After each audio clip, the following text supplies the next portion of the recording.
Hello, everybody, and welcome. We are. Everybody, and welcome. Ooh, the sound is on. We are. That? And welcome. At least I know my sound's working in Twitch today. We are back for some Curse of Strahd action.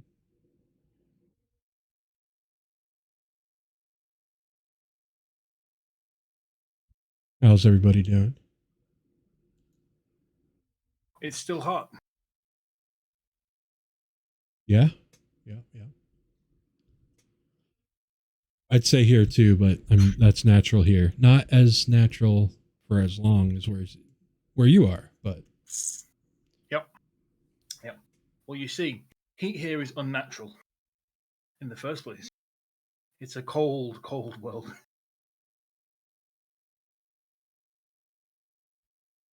And the local wildlife makes it uninhabitable. There we go.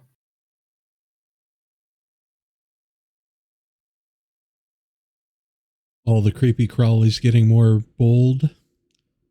Yep, and my house was invaded by by flies last week, so fun. Ooh, no, thank you. Yep.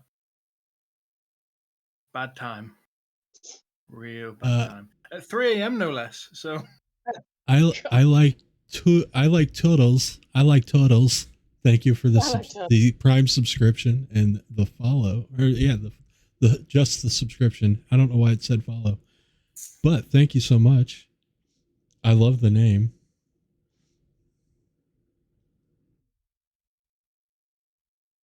Like turtles. There's the follow.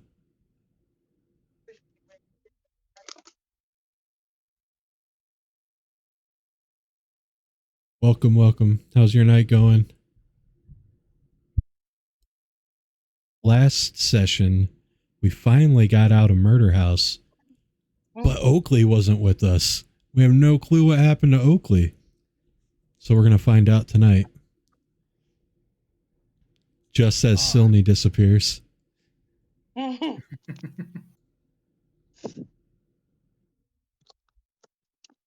But nobody's surprised there. Mm-hmm. She's probably off dancing with the statue. I think Okli just found the wine cellar in the house and got proper drunk. And that's a distinct possibility. A distinct possibility.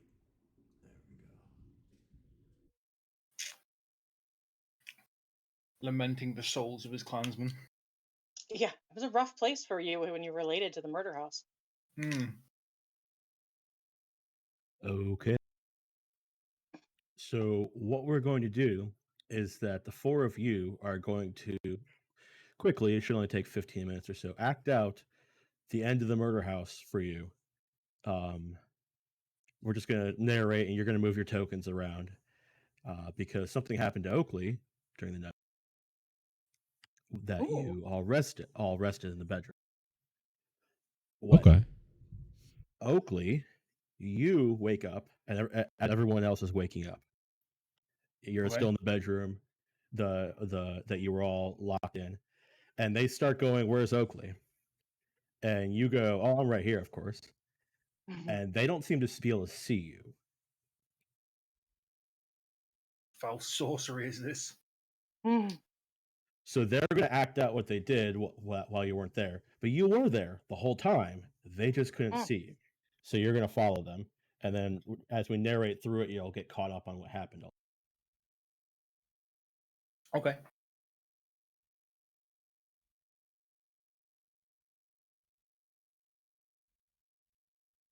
Trying to remember all the specifics. I do know. You could broad stroke most of it. I think the most important thing that he needs to see is at the end. All right. I know we went out here because we wanted to keep exploring. Heinrich's like, we have to check every nook and cranny.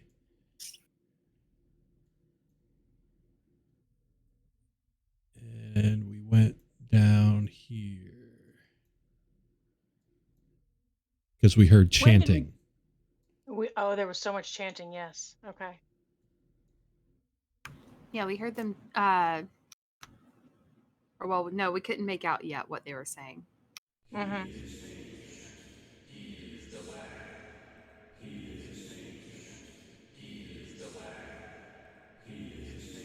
Thank you. Oh, yes. And we explored through both we looked at the front here, but decided not to go in that way. Because there was a portcullis down. Mm-hmm. Mm-hmm. So we came through this way and looked in the jail cells and chambers. Until I found a secret door. Yes.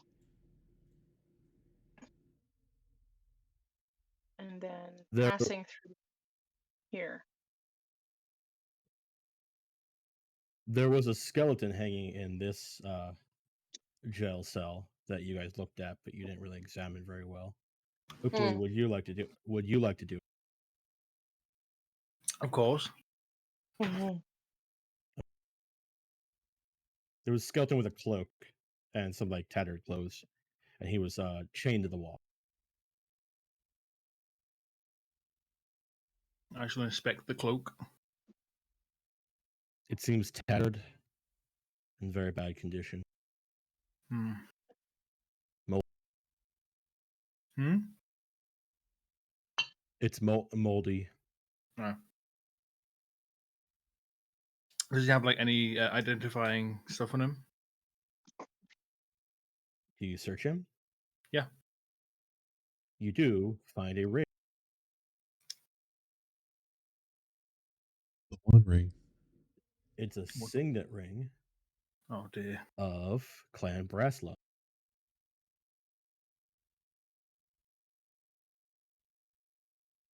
What in the nine hells?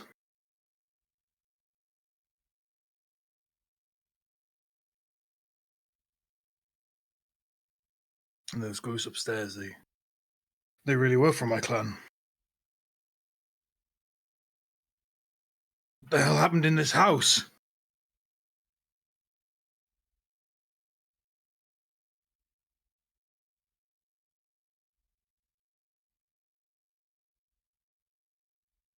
I will take the ring. But that would be about it. Okay, of course.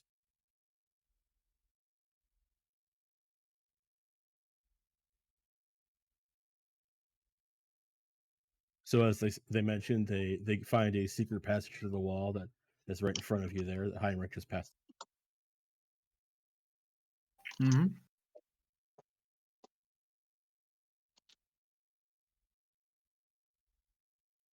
This is where the chanting was coming from. There are 13 figures around the room. They are chanting, "He is the ancient, he is the land." They're black clothes, cloaks. And if you get close, you see that the inside of their hoods is just nothing but a black void. And they do not react Huh. until someone steps on the central pedestal area. Then Yes. they change their chanting to one must die," over and over again.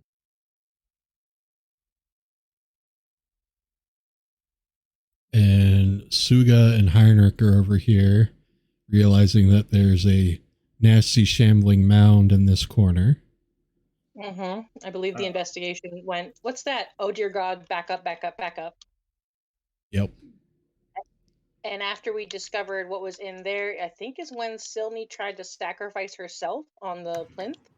No, first we watched we watched this Oh, you're ritual right. carry out, where we saw some figures be drug in, a human, an elf, a dwarf, and a halfling, I believe. They were all brought in and onto the altar to be sacrificed. Mm-hmm, mm-hmm. And then the dwarf was the last one.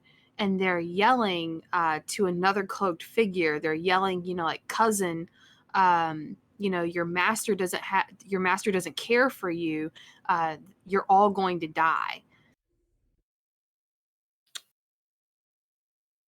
And the dwarf there's this, one of the 13 figures is, more dwarf in height, and he comes up and he stabs the dwarf that is being sacrificed.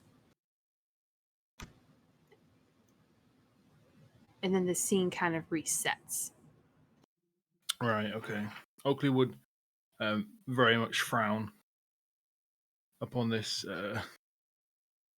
The dwarf being sacrificed, his features you recognize as being Brasslung features.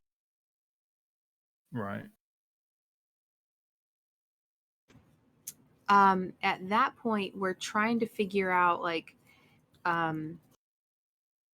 how to maybe wake up this thing that Heinrch and Tsuga have found, how to kind of trigger some kind of response from the house to get to, help us get out. Cirllia makes a small cut on her hand to do a few droplets of blood on the altar, and nothing happens. And Silney ups that ante, and you see Silney impale herself on her sword, like she intentionally critted herself to fall on her blade and spill her life's blood onto the altar.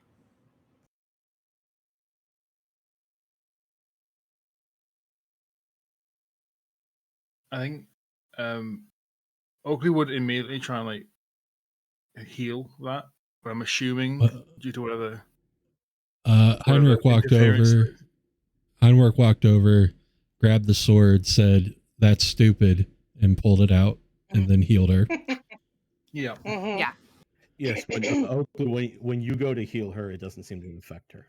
Yeah. Wherever you. They argue for a second, and then enter shambling mound fight. Oh my goodness, yeah. And good. I was gonna say, and the shambling mound fight is brutal. Mm-hmm. I apologize for not being there. Well, it actually drops all of us. Just in one hit, Cirllia goes down. Silney is not at her full strength and goes down quickly. It goes after. I can't remember if Tsuga was went next. down next. Yeah. Mm-hmm. And I think Heinrch made it to the door, but it just chased him and didn't follow. Heinrch got it all the way into the cells. That door. Heinrch almost got away. It went after Scarf next. And then after Heinrch, when Heinrch went back through the secret door, it was able to kind of squeeze through and take Heinrch out. So the whole party was down. We were all making death saves. Oh. Cirllia stabilized, Scarf stabilized, Heinrch stabilized. Tsuga and Silney did not. So let me describe this from Okli's perspective. They're all on the ground. So some of them look like they're breathing all right, but unconscious. I mean, it's like from your perspective, they probably make it. Tsuga is just coughing up blood, unconscious, as blood is entering her lungs from probably them being crushed by this thing. And Silney is still up on right next to the altar, in fact, and she goes still for a second, and then she just sits up and gasps, and then she rushes over and heals Tsuga. Well, Okli is just panicking on the spot. So waving his arms through people or whatever, trying his hardest to interact but can't.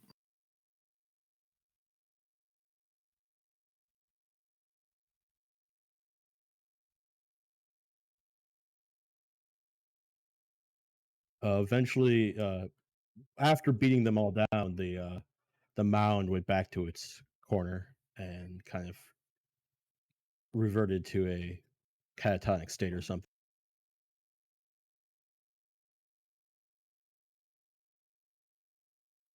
They all regrouped at that point in time. Yeah, we woke up. We lifted the portcullis over here and went through up into this area. Somehow we all woke up. Mm-hmm.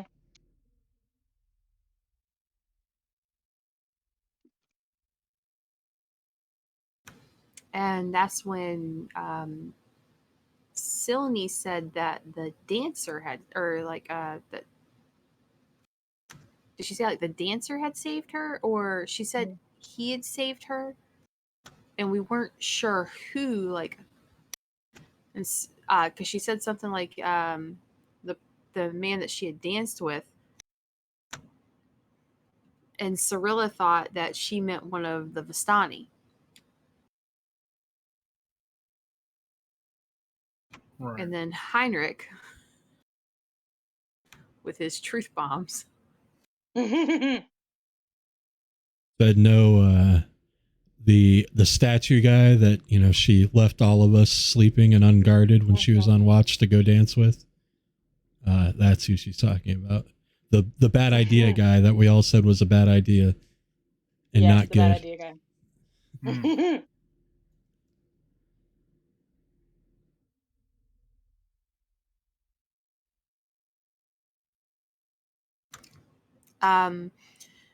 but we kind of put a pin in that for the time, and then had a plan to go back and kill the shambling mound. Okay.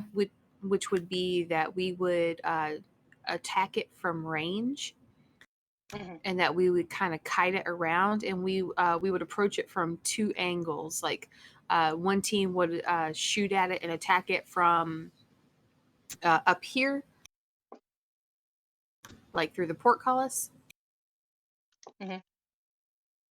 And then the other team would attack from the secret door area. And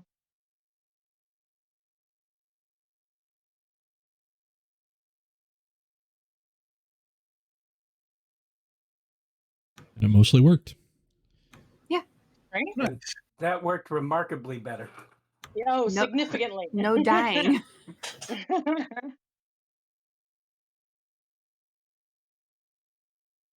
Nice.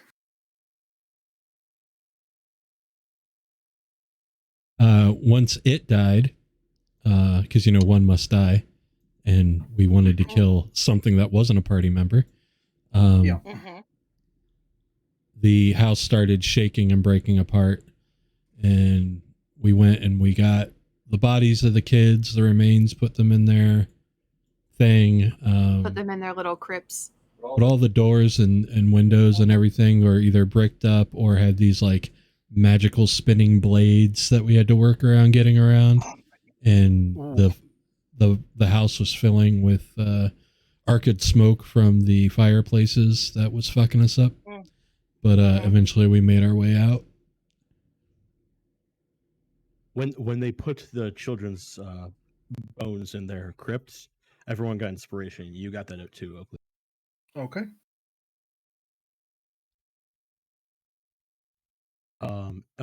As they made their way out, they used the trap door that they hadn't explored before to get back up to the first floor, the one from the basement, and then broke through the walls and eventually get out. As you're following them out, you look back and you see the dwarf, like a ghostly form of the dwarf who was sacrificed. And he's smiling and nodding at you. And then the smoke overtakes you, and you pass out. Oh, okay. You wake up the next morning outside of the house. No one else is around. And you're just kind of slumped over in the bushes in front of the house. Okay. Mhm. Okli will be moaning loudly in a pain way, not a pleasure way. Thanks for clarifying. You're welcome. The rest of you wake up at the burgomaster's house, and hold on, let me put Oakley where. Do we have burgers for breakfast at the Burgermeister's house? We better. Truth in advertising. Where Ismark and Irina are. They've woken up before any of you have, and have the body prepared for transport of their father. Mm.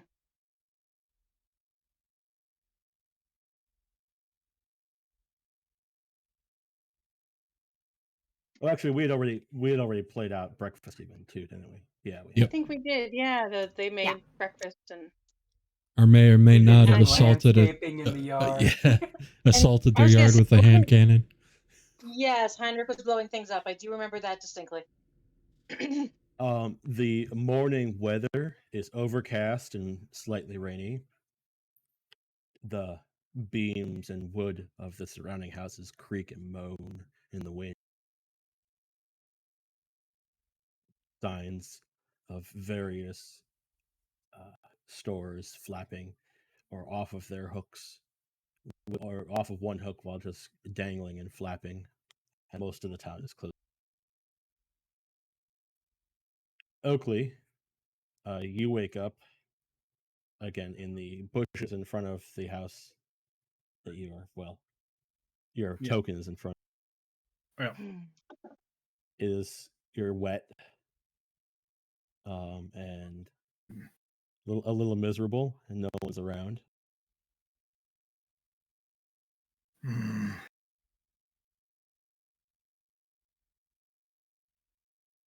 I don't know if I have a headache, but I assume I have a headache. No, you're mostly okay. I mean, you're a little sore from sleeping in a bush, but otherwise you're mostly okay. Probably got slept That's the in much worse first time I places. wake up. That's the first time I wake up in the bush without the aid of alcohol.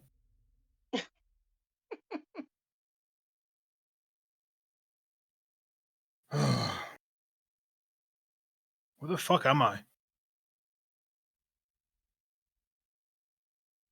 Do I recognize where I am?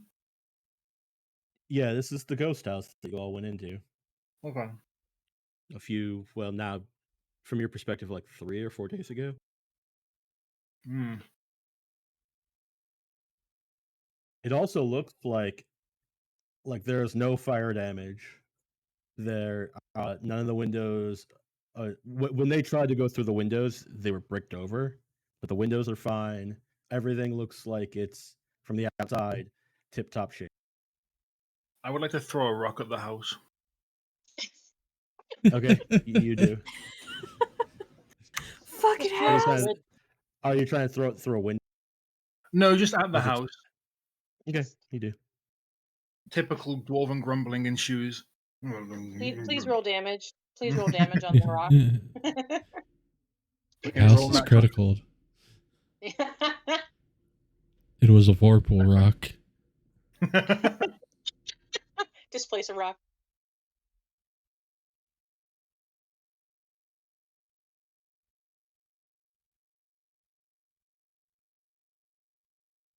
But yeah, he throws a rock whilst grumbling, and then sort of gets his bearings, and then tries to go back to wherever other people might be. Mm. There seems to be some people walking around the streets at this point in time. They give you a wide berth. They are usually cloaked or hooded, and just trying to get from where their houses to some other part of the city at this point. You do see down the street an old lady at the door of another house, and she's got a cart with a little roof over it, and she's selling meat pies. Well, pies from your from this perspective. If you get closer, they smell like meat pies over fruit pies. and she's Yeah. selling them door to door. And you see in the UK, pies is just meat pies, and so Mm-hmm. that's our default here. But yes, I would like several meat pies. Mm-hmm. Ground Okay. pork sausage and apple meat pie. Now I want a pasty. Steak and onion all the way. Every time. Every culture has something That wrapped sounds in really dough. good. It's always the focus. Yeah. Ah, Master Dwarf. Would you like a meat pie? Mm. I'll be damn sure I do, love. How much are they?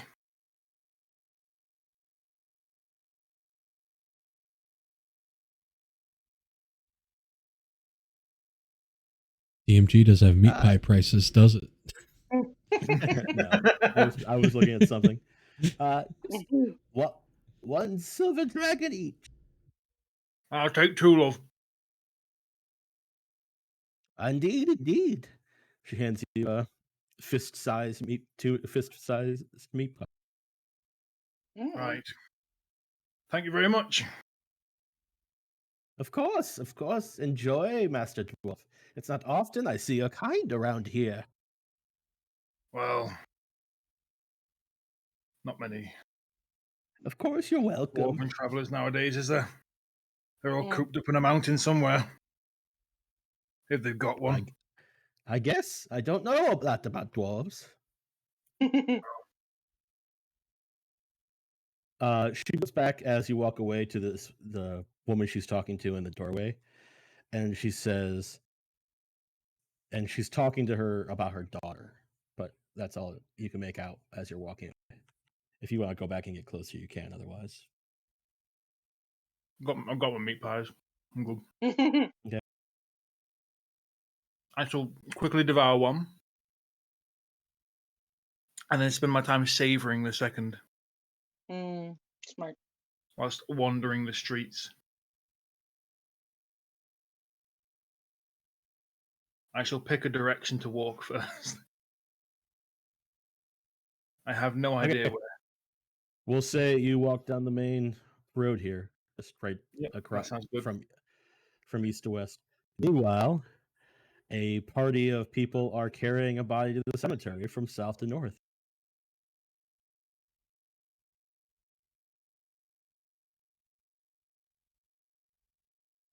There's a funeral procession. Because while he's eating his pie. As you approach, Look, you I'm recognize laughing, okay? you recognize your crew carrying a wrapped body with two unidentified people. I will show you their pictures as well. Well, I mean, as soon as I see them, though, Okli will kind of like jump on the spot a little bit, eyes widened, and then sort of like waddle. I say waddle and trot over, like waving one meat pileless hand to over. Do we see What? Oakley or just meat What? pies? Hey, it's me. I'm back. This man is walking with them. And Oh, this there she woman is. is walking with them. Yeah. Dibs. Sorry.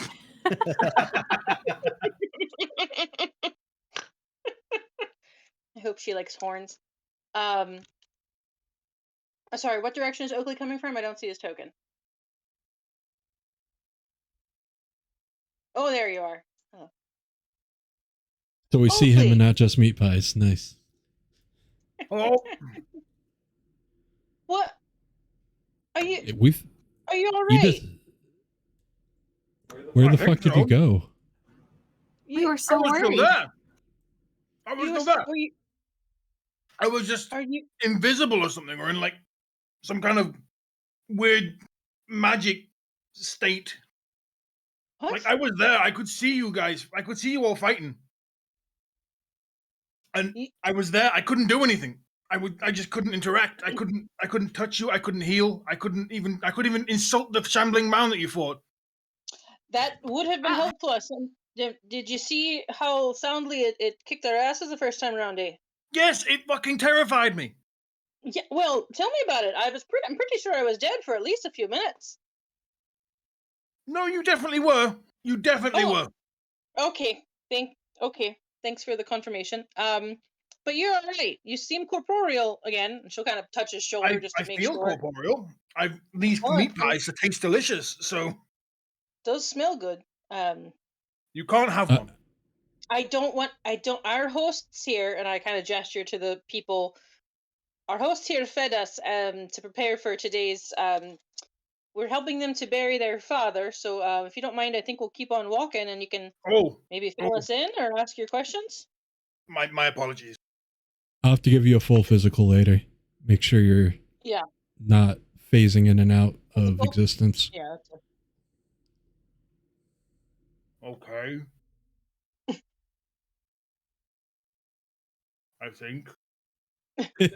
As you'll It's stand still here, eating pie. in front of this Bilgewath Serpentile. Here.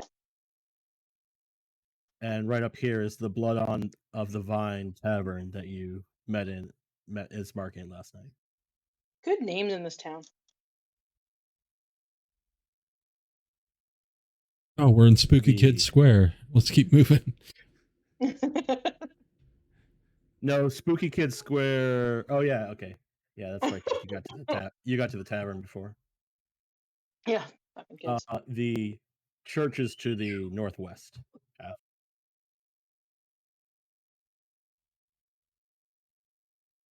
Okay.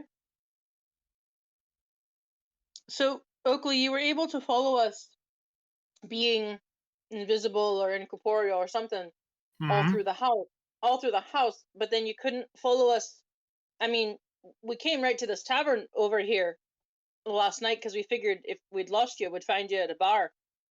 Well, I tried. I believe you, but But- we don't know why you couldn't leave the house then, or you did leave the house, but you don't know how. But Wait, I mean, the house was on fire, right? So when I a was little trying bit, to, yeah, huh? a little bit. Yeah. So I was trying to run away, and obviously, I'm not as fast as you tall boys. So Mhm, I was running, as fast as a dwarf can run, and mhm. behind me, I see the ghost guys again. The people I thought I thought they were fakes. I thought they weren't real. But Mhm.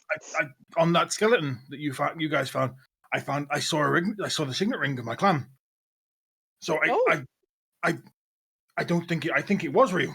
And I think some of my clansmen ended up here somehow. I don't know how. I don't know when. But judging from the state of that skeleton, it was a long time ago. oh, yeah, yeah. There was nothing. It was all dried out. So yeah, that's a while ago for sure. Mm-hmm. Well, I'm glad you're all right. Well, yeah, but like I say, I turned to look at the ghost of my clansman, and they gave me a solemn nod, or a happy nod, because I think you did something to appease the spirit of the house or whatever. I'm not sure how ghosts work, Neither am I. and I think he was free or some shit. I don't know. Hmm. Anyway, I inhaled too much smoke and I passed out, Ah, and I woke up in the bushes outside.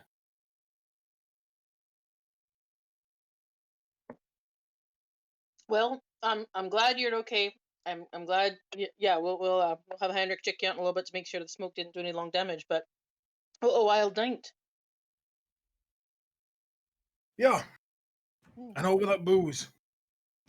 It is Mhm. very good to see you. We're so relieved that you're back.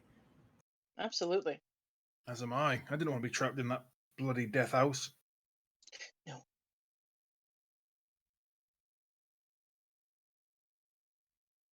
I assume the conversation is happening as we're walking to the churchyard. Is this a funeral procession? Is it like ritualistic, or are we just carrying the body to get it buried? You're just carrying the body there. I mean, Okay. And when you get there, as you Ismark says, well, the priest here is Donovich, and hopefully he'll be able to say last rites over our father as we bury him. I would be able to if he is not. Oh, that would be appreciated. Atop a slight rise against the roots of the pillar stone that support Castle Loft. So the west of here is the rise that leads up to the large castle.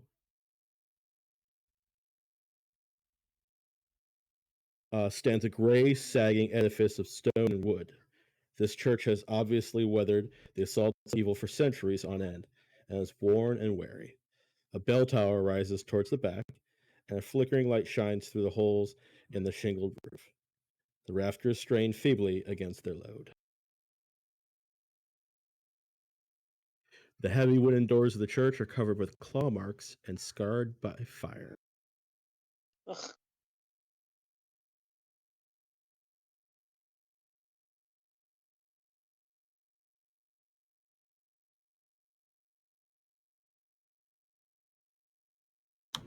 Cirllia will look to Ismark and Irina to see if they're going to go look for the priest or if they would prefer her to just carry on. They do. Ismark does step up and knock.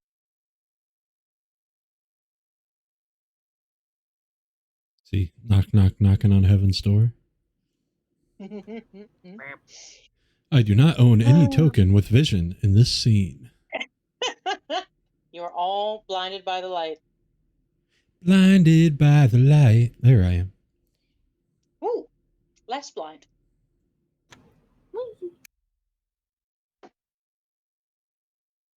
Twitch, don't DMCA me, bro.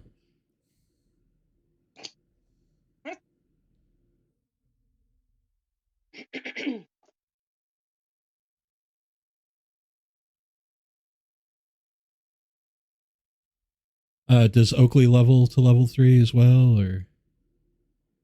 He does. Thanks for reminding me. Thank you. Yep. I would like that very much. I would like things that Go ahead and do that in D&D Beyond, and let me know when you're done, and I'll import you in. Can I not just do it in here? Oh wait, no, of course. I get you. Give me 2 seconds then. I'll get it done real quick. You sure you're not level 4, 1 per meat pie? Bye. They were I can very make so hard. many meat pies. Most delicious loophole I've ever found. 1,000 XP per pie.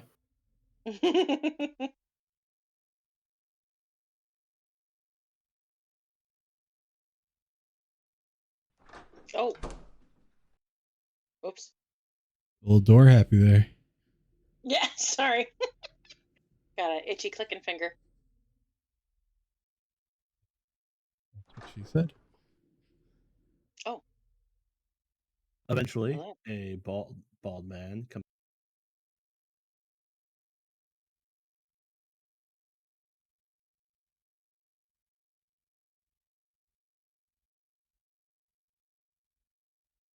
Ooh. Balding. Oh, Father looks like he's missed a couple nights of sleep. He does look rather haggard. Mm.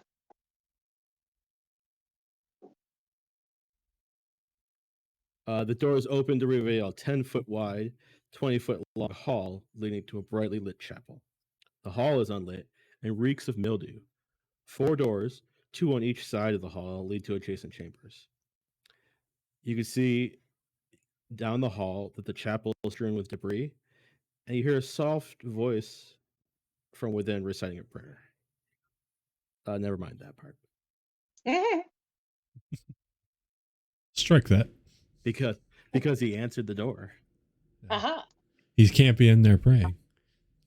Right. I Oh. look at Ismark and Irina and look, like, kind of try to gauge as if this is normal, that this is church is kind of mildewy and a little bit dilapidated. I like Totals just gifted 5 subs to the channel, guys. Oh, heck yeah. Damn. Thank you so much. Ismark nods. Thank you. solemnly. Thank you very much. Okay. Thank you. Can I help you? Ismark and Irina. It is good to see you. out and about.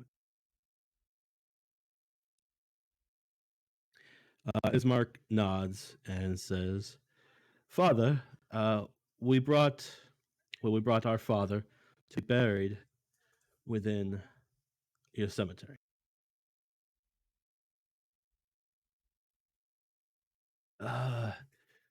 Very well.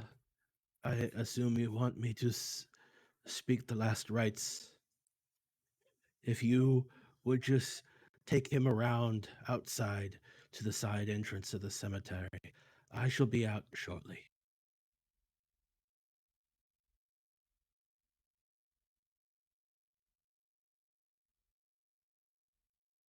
Ismark looks a little over the shoulder of the priest and at the rest of you, and then says, "All right, Father. We'll take our father around." And he motions you all around the east side of the church. Okay. We'll help take him to the east side.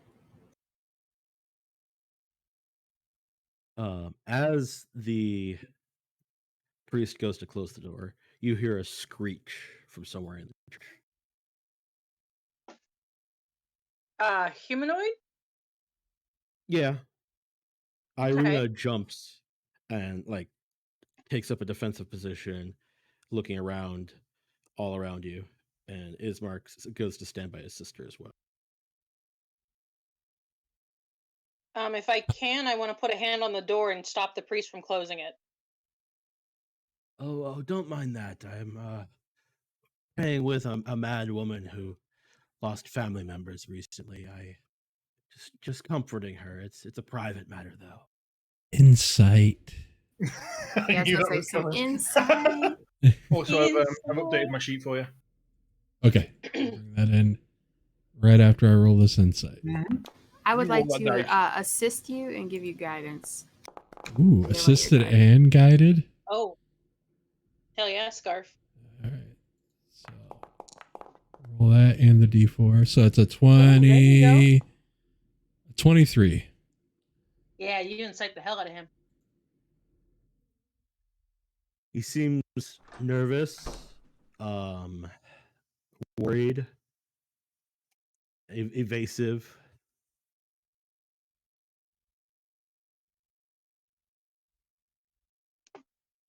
Nothing good. But not dishonest in what he said, just those other things.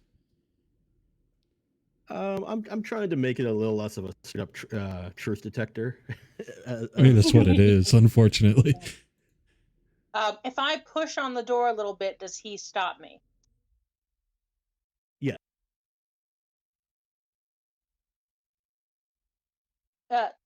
Father, did she lose family in the recent days with the wolf incidents?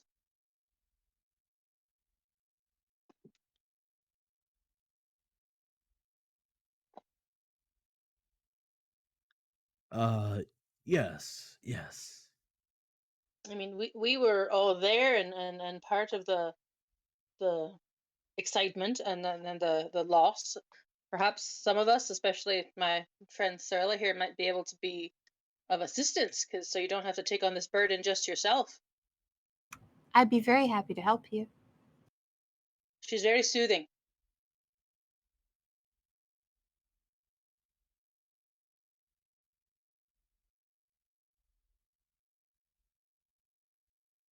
I have it under control. Okli will whisper loudly, "Could have fooled me."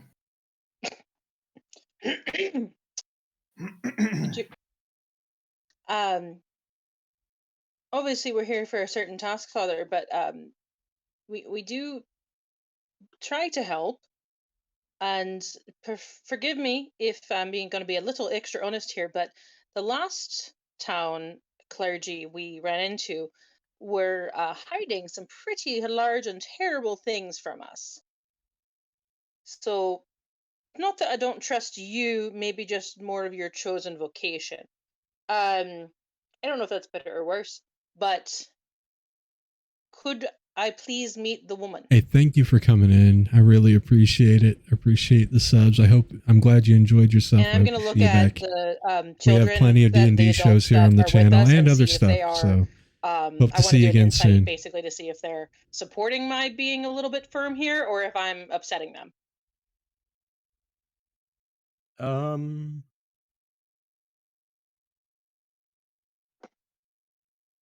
They Glad to seem hear it. Have a good more weekend. like worried of an attack. Like they're looking around when the screech happened and they're on guard. These are people who have been living with Yeah, well, she's a afraid lot, for her life. yes, a lot coming at them recently. Okay. So Okay. they aren't they don't seem to have an opinion on whatever you're doing so much. Okay. Okay. Just want to make sure I wasn't hurting our new friend.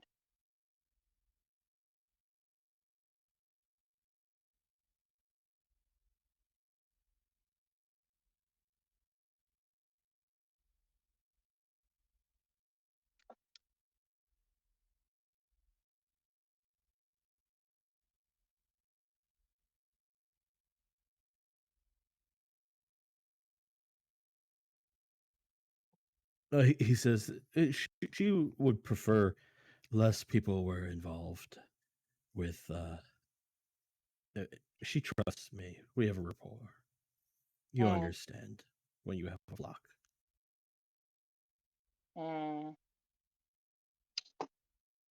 I will take my hand off the door, but looking at Heinrch and Cirllia, like, what do we think? Heinrich shrugs. Not a lot to go on. Call it a hunch. Well, my hunch says that he has some sort of infected or changed or monstrous thing in there. But I have no proof, no actual evidence of such.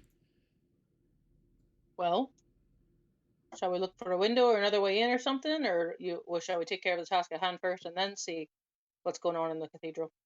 We should see to their dead father first. All right. Okay. That east side? East side. Yeah, yes. There's a he says there's a Ismark when you mentioned talk directly at him. He goes, yes, there's a gate to the cemetery over that side of the building. Aegys, is it possible to actually see in these windows that we're passing?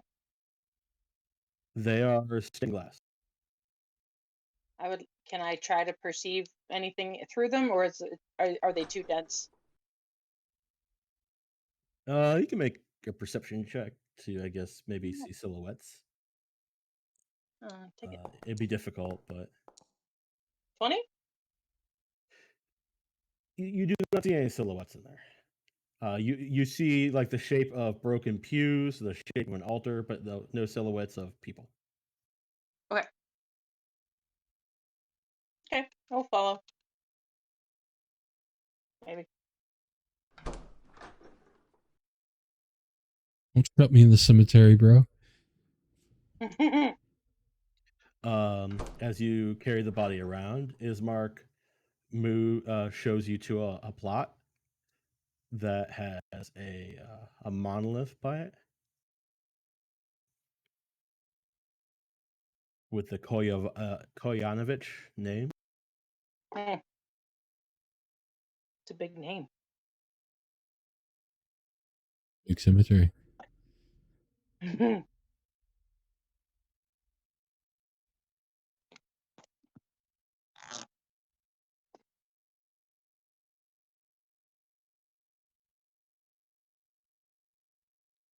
And he says, he kind of feels out the area and looks at the different headstones around the monolith and says, here.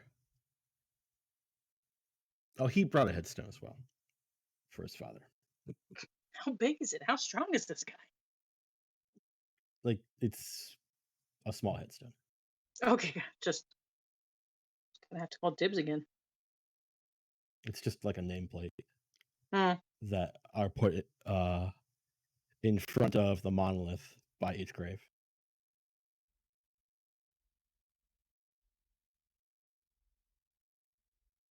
They brought shovels as well, and he starts digging.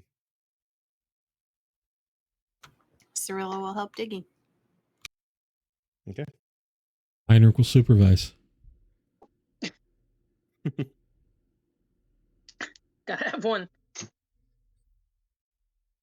Are there enough Okli shovels to will- help too, or We'll say they brought 2 shovels, so people could take turns if you want. I will take turns. I can't. Okli will lean up against the they wall have a and lot. not help. Appreciate your He look- honesty. He looks as if he's deep in thought. But Thinking it's of the how- guys. After a couple hours of digging and getting the grave ready, the priest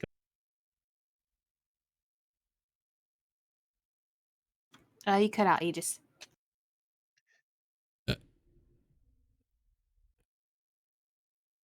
I comes think out after a couple hours.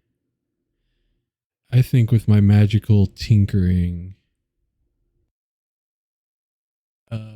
No, I'll just. Never mind. I was going to do a thing. I'm not going to do a thing.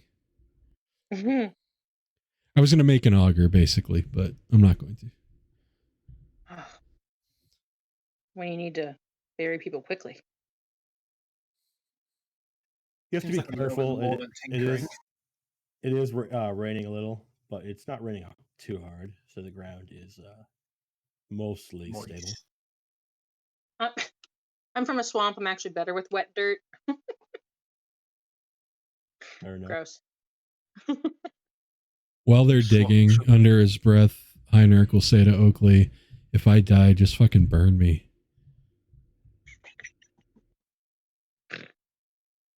Well, I wasn't planning on sticking around with you that long, but I'm sure you got people back, wherever you're in water deep or whatever. No. It's all Oh. good, though. Well, you can come back to my place. It's not much. You can help us get our mountain back if you like. It'll be fun. It certainly Gareth would. jumps into the conversation. Definitely burn me too. Don't leave anything for the necromancers. Right. Cirllia pauses in digging at Scarf's exclamation, like, what conversation are they having over there?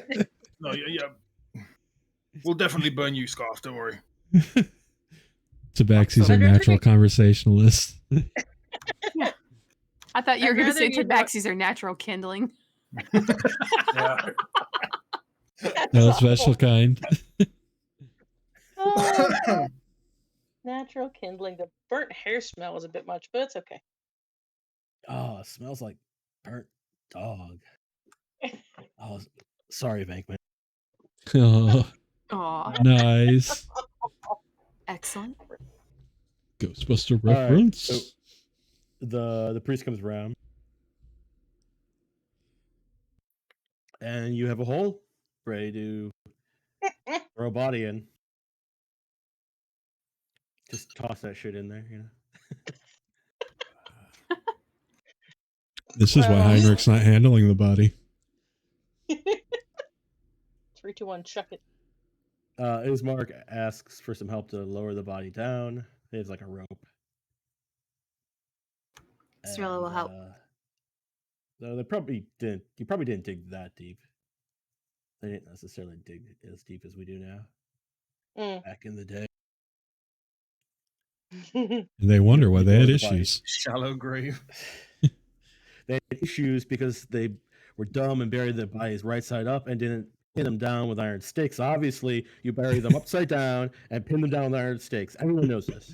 Obviously. Everyone. And That's just you gotta be science. very thorough. You cut off And the also hands, just not too. the toes are poking out soil. It is science. Gotta It's let the them same They breathe. can't crawl their way out if they're facing down. They'll start crawling down, and that's fine. Then It's they're the China's same- problem. It's the same science that tells you don't take women to sea because the crystals inside of them summon demons to them. Of course. Well, yeah, that's just true. That's why I get seasick. All the crystals bouncing around in there. Yeah. Right. It's the whole thing. But when I throw up, it does chum the water, so easy fishing. So it's a cost benefits analysis kind of thing. Science. Yes. I feel like we've gotten off the rails. Whee! Anyways, back to throwing Dad in the hole. Let's go for it. All right.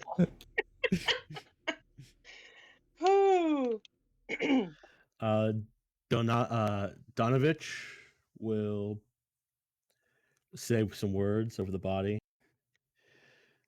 Ask the Morning Lord to take this poor man's soul. He was a good man. He was a good man who took care of this town. Hopefully, someone will step up in his absence and help keep the people here in good health. And then he nods for you to dump the soil or push the wet soil. Oh, no, thank you.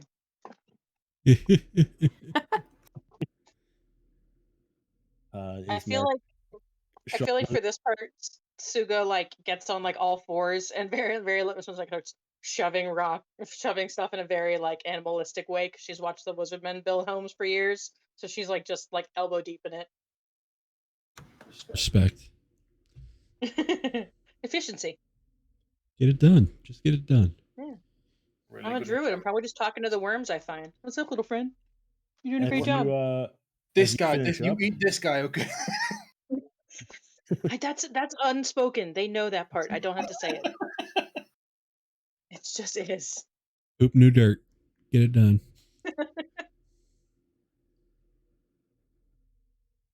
Worms get as you finish up, and you hear another screech come from the church. Okay, we're getting it. I'm figuring that out now. Donovich said, well, if you'll excuse me, I have to take care of this now. I'm just gonna follow right behind Chuckles. What kind of monster are you handling in there? Just a woman mad with grief, sir. It's Mad with lycanthropy, maybe? When Vampirism, he opens something? the door, I just walk in. if you wish to come in. Yep. Sanctuary. Yep. Whatever. Yes. You know, I have medical training. All manner of training, actually. Okli will walk past him and then briefly give him a "Forgive us for our trespass, Father," and then barge right through. That's a mess in here. As he comes in, he says, "Oh, it looks like she must have ran out while we were around back." Oh, really? Okay, let's start going. I'm just gonna go back and start looking in these buildings, in these doors. Yeah, she's probably in one of these rooms in here. Yeah. Are any of the pews still like substantial enough to where like she could be hiding amongst the wreckage of them? Possibly. But it wouldn't take much to look. Okli's going to be sort of engaging with Father in semi-small talk, where he's just kind of talking about the state of the church and how long it's going to take him to get repaired and all that. And the sacramental wine. Yeah, and that. I heard you. You churches get the good wine. All we get now is the cheapest that the Wizard's Wines has. Heinrch. All right. The first room you would come to. Hold on a second. You just skipped 3 rooms there, Tsuga. Oh yeah, I just threw doors open until something looked funny. I'm a little bit There's scarred dirty- from the past couple days. The first room is a dirty, lightless room. Contains a wooden bed with a straw-filled mattress. Mounted above the bed's headboard is a wooden holy symbol. The next room is a dirty room. Contains a wooden bed with a straw-filled mattress, next to which rests a small table with an oil lamp burning brightly on it. Mounted above the bed's headboard is a wooden sun-shaped holy symbol.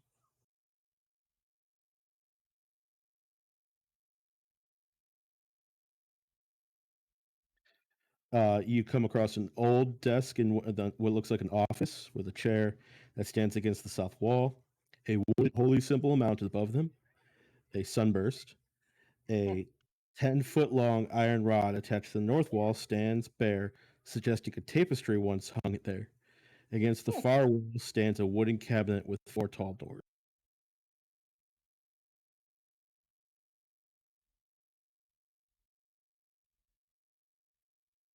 Then that room that you're in now, Tsuga, time and neglect have punched holes in the ceiling of this moldy room, which contains a few broken shingles amid puddles of water.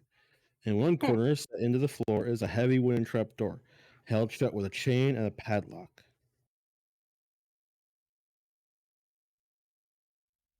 Heinrich.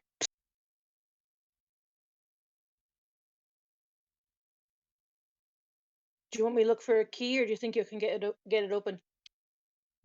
We can see if my key works. For those in the chapel is in shambles with overturned and broken pews littering the dusky floor. Dozens of candles mounted in candlesticks and candelabras light every dusty corner in a fervent attempt to rid the chapel of shadows. At the far end of the church sits a claw-scarred altar, behind which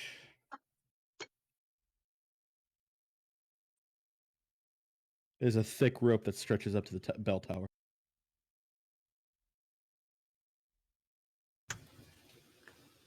Is there anything up in the bell tower? You can see a bell. Okay. Bell tower.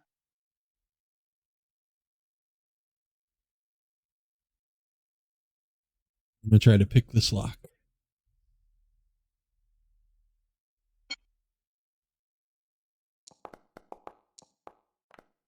That's pretty good. Well, 23.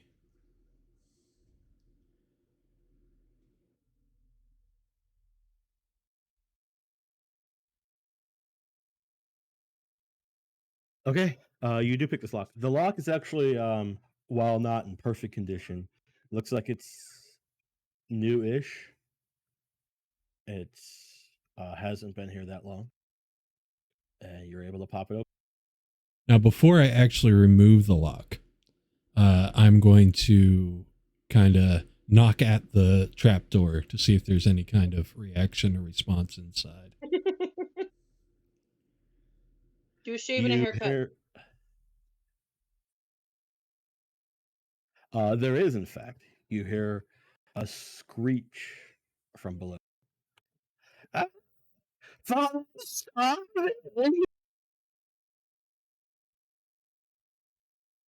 I couldn't make that out, but I don't know if we're supposed to make that out. Father, I'm starving. Yeah, I don't know what kind of grief counseling Your this is supposed to be. Your mic is peaking when you go that loud. So.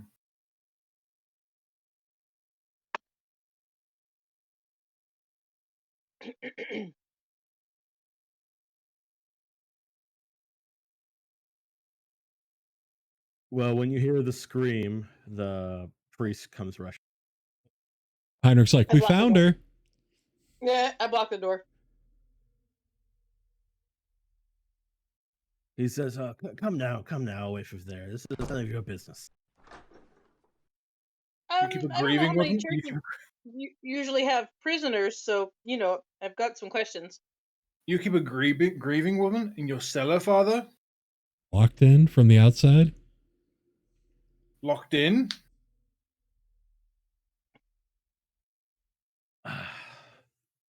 It is not a woman. It is my son.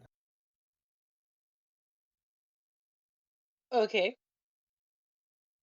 Would you like to explain further? Okli will jest to carry on. He is kept down there for his own safety.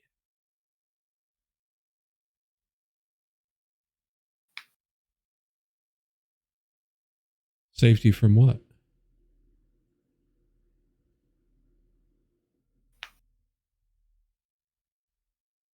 From hurting himself or others. So for the safety of others as well. Why would he hurt them? Why would he get hurt?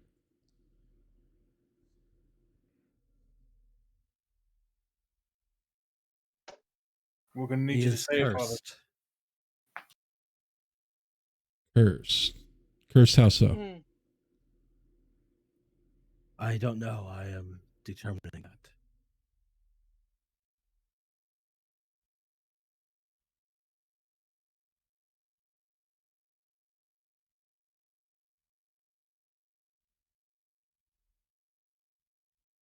Okay.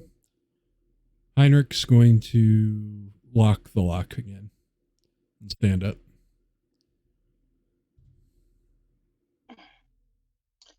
So there's no one in town who can determine what kind of curse this is, or you haven't looked for outside help? Which one? It would fall on me. Oh, you're the curse breaker. I am the only holy man from here to Wallachia. Well, there's other methods of curing curses, aren't there? Or am I misunderstanding? And there are definitely other methods of breaking curses. Okay. Well, Maybe not any so. of you. Maybe deal not with so such friendly things. methods. What? Well, not all curses are the same. Sometimes releasing a curse can have violent consequences. It's entirely dependent on how the curse was cast. True, true.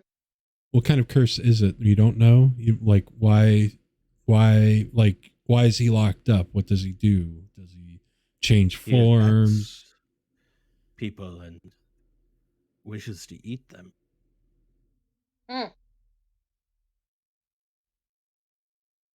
In what way Always does he gotta wish look to around consume them? Like an animal? I am still determining that. I did not let So him attack anybody. well, that does sound like a good thing. But is he sentient enough that we could have that you can have a conversation about this, or is his mind so far gone that he's just a hunter? I think it would be dangerous for you to go down there. As you heard, he has been deprived of his preferred food source. Right. See, so what do you feed him, if I can ask? You just toss some meat pies down there every so often.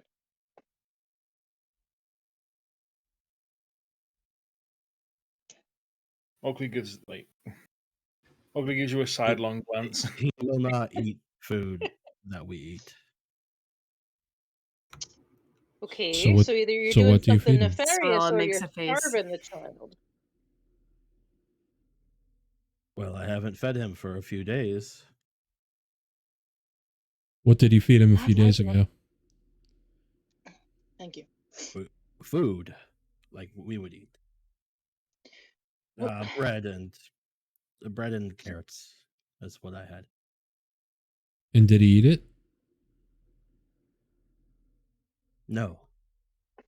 When did Okay, this so start to set on?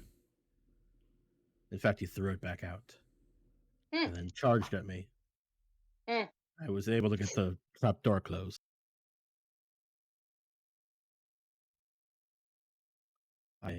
Whatever it is, his curse, my holy power was able to force him back. Is he some sort of undead then?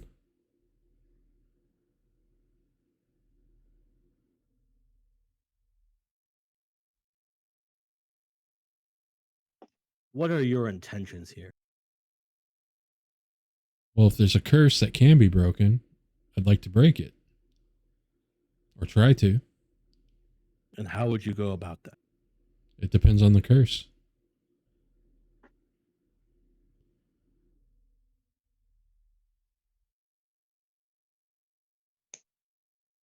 And what if you can't Sure. break it? Will you kill him? If it can't be broken, you want him to just suffer cursed and be a That's what I'm liability? thinking. Okay, less that part, more the first part of, sort of a quality of life issue here. It's not one to tell you how to parent, but I think at this point we've passed that. I will find a way to cure him. Okay, but in the meantime, he's just starving and suffering. How long are you going to let that quest for a cure go on? Till he starves to death?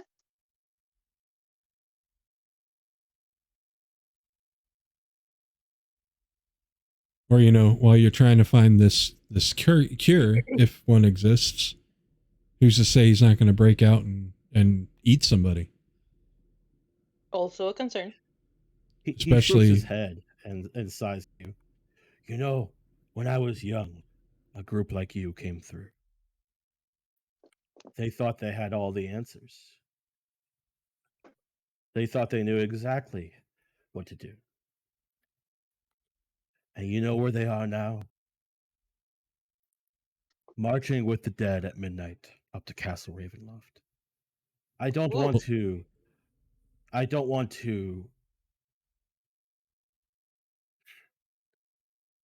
sound ungrateful that you care. It is good to have someone who cares around. But in this place, sometimes there are not good solutions. Sometimes there are only worse and worse solutions. And that is something that I hope you get through your head quicker before you get good people killed. Because I have seen others similar to you, maybe not like you, but similar, who did get good people killed. I have seen a wizard come through who thought he could destroy the devil's Strahd. He took a crowd of our strongest, youngest, most bravest youth up to that castle. None of them came back.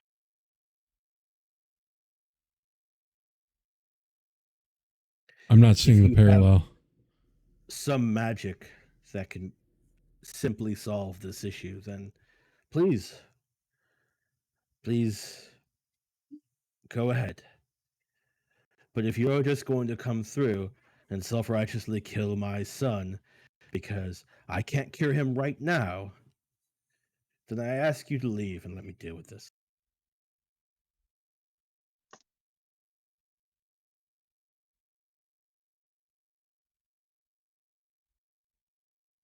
You are an idiot.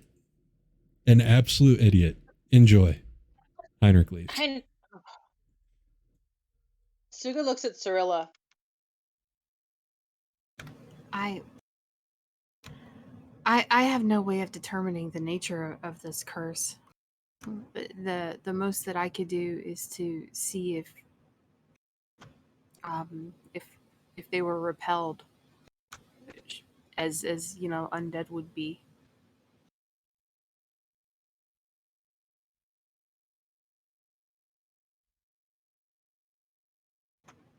Like I want to help. I really do, but I don't know what to do here. So there's people on the street, right?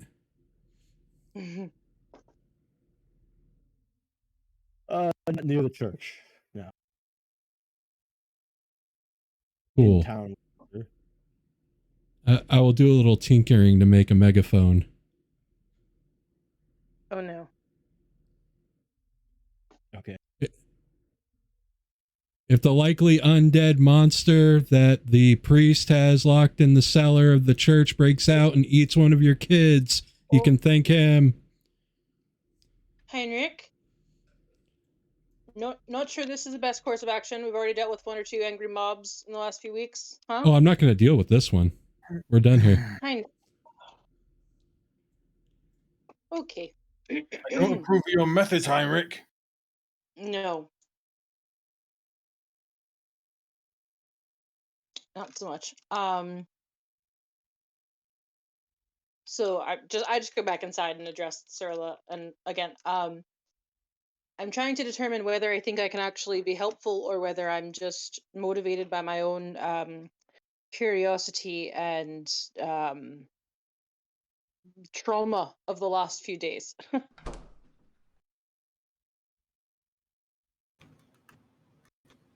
I think maybe it's some of both. Mm. I don't think it's right for any self-aware creature to be starved and contained and tortured. Sorry, Father, but tortured.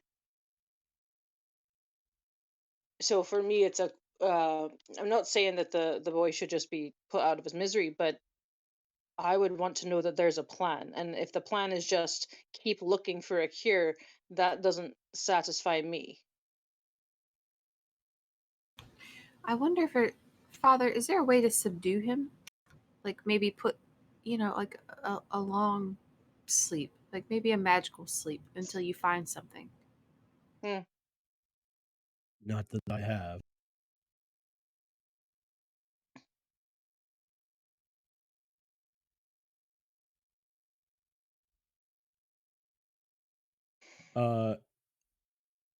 Heinrch, Ismark, and Irina come back up from the cemetery at this point in time, finish saying their last goodbyes to their father, and they see you by the road, and they walk up to you and ask, "Is everyone else coming?"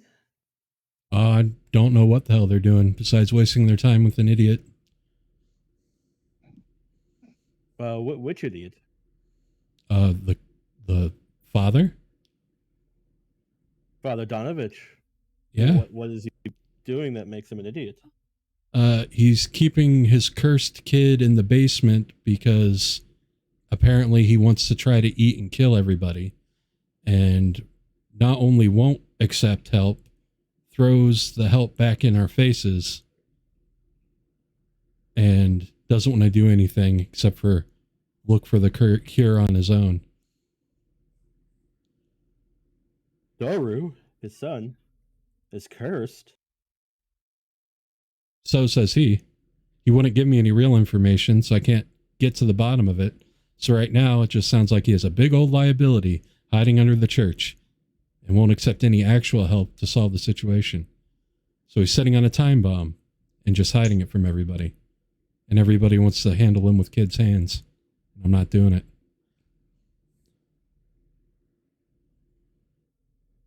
The town has a right to know that there's a time bomb under their church, and the cleric isn't doing anything about it. Well, to be fair, there are time bombs, I guess, in the woods all around us as well. Yeah, but there's not anybody hiding those from other people under your nose. I guess. I feel bad for Doru, though. It's definitely unfortunate. Can you cure him? I don't have enough information to know.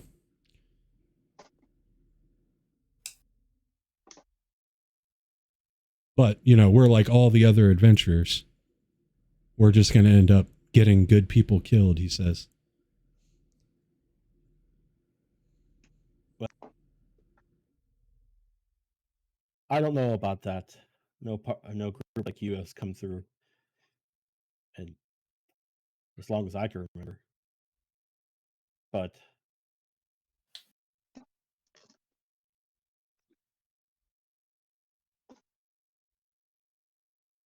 there are many stories around here of the self-righteous coming through and being destructive.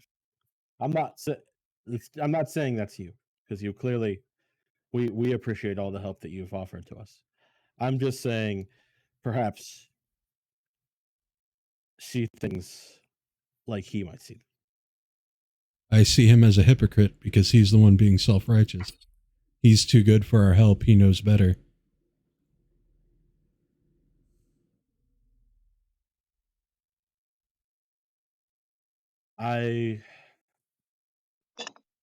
I've known Father Donovich for a long time, and I don't think of him as self-righteous. He's always been a very understanding man. but I don't know what you discussed.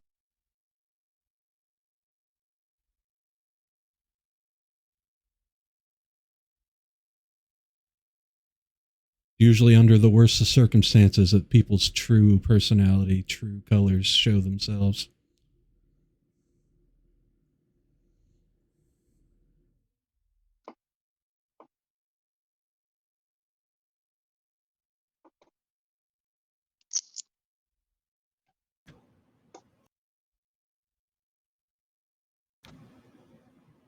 Back inside, Cirllia wants to ask the priest, is there anything you can tell us where we might be able to help?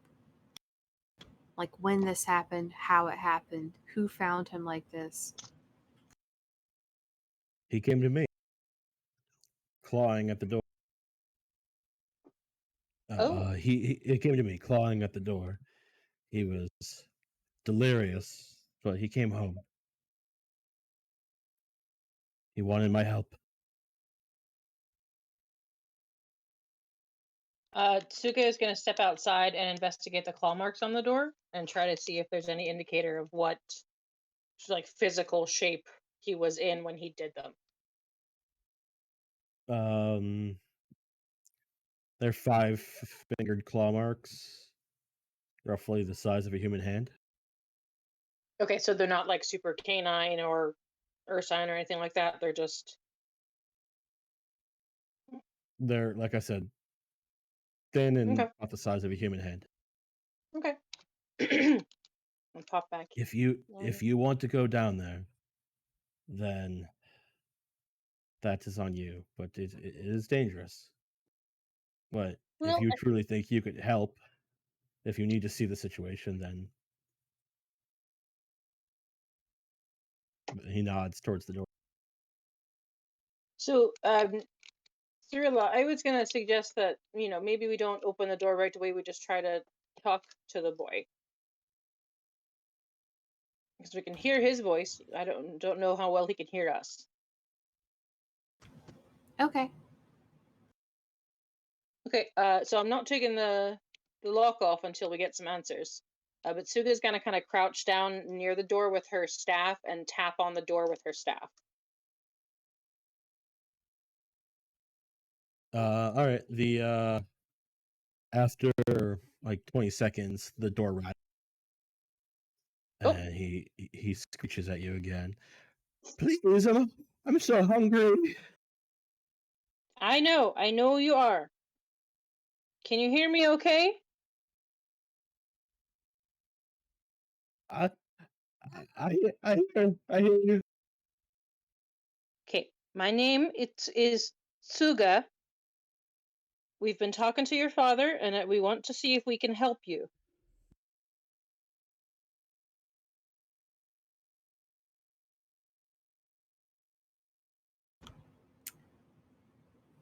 Were you attacked?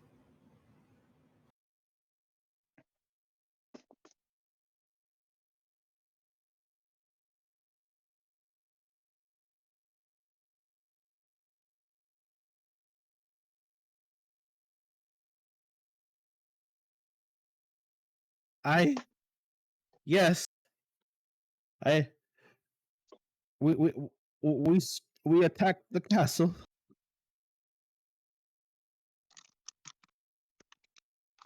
Oh, we attacked the castle.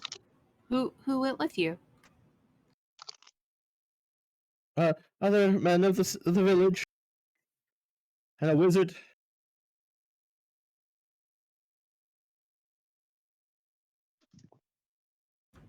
Do you know who attacked you or what attacked you?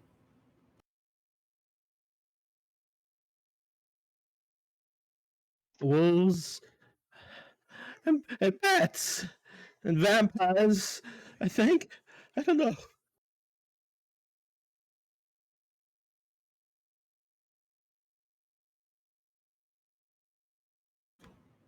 What happened after they attacked you?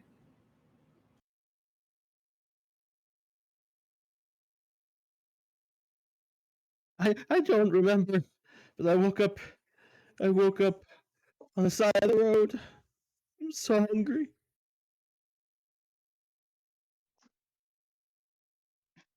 And the trap door starts to rattle and shake, and like he's bashing against it now. I put a foot on it, like, nope. Okay, pretty sturdy. Okay, just try and make it clear to. When you say you're hungry, are you looking for meat or just blood?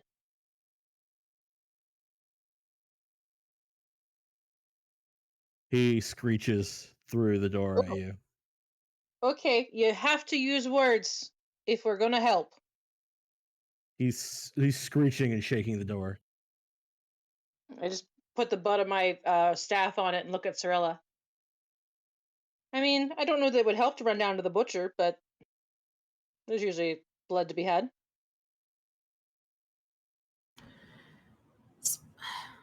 It could help. I don't know enough about the condition unless a religion roll might help.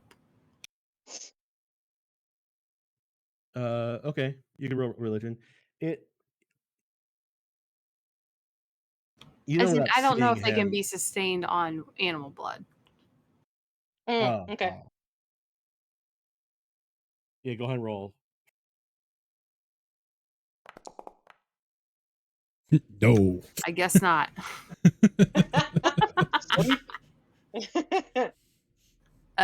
Maybe. Would a nature check do anything, or is that grasping at straws? Or a medicine check? What specifically are you asking? So, just I'm wondering if, based on whatever like boogeyman stories and whatnot I would have heard growing up, and now knowing that we're in a town with werewolves and vampires and all that, if, like, say I was to run down to the butcher and get blood from a freshly slaughtered animal and, pour it through a crack on the door, or have Heinrch shoot a hole in the door, would it satiate him enough that we could try to help over more of a long term? Like, is there a way to keep him safe as possible, or are we grasping at straws and and this is a losing endeavor?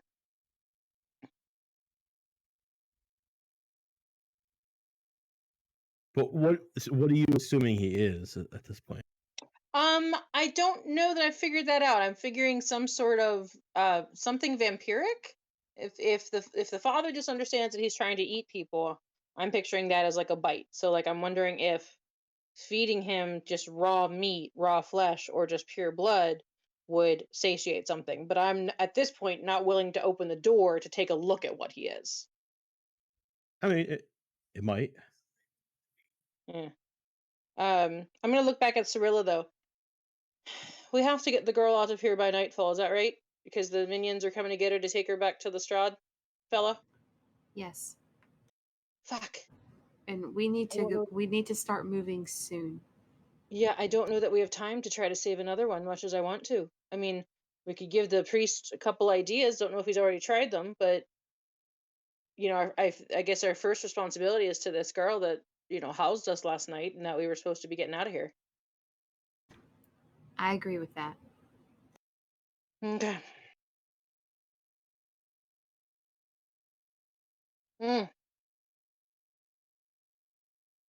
Yeah, I don't like leaving him, but I don't see how we have time to attempt to solve this problem. Tsuga's gonna head back towards the door. The lock is relocked, right? After Heinrch opened it, it was relatched. It hasn't been yet, but you can if you want. Yeah, I said when he stood up, he locked it. Oh, okay. Okay, it was relatched. Okay, just making sure that if it wasn't, I was going to. So making sure that the lock is actually latched and not just through the bolt. Okay. Okay. So I go back to the door and open it. Did the father overhear our conversation, or is he ignoring us? No, he was standing right there. Okay, so I ask him, "Have you tried anything like that?"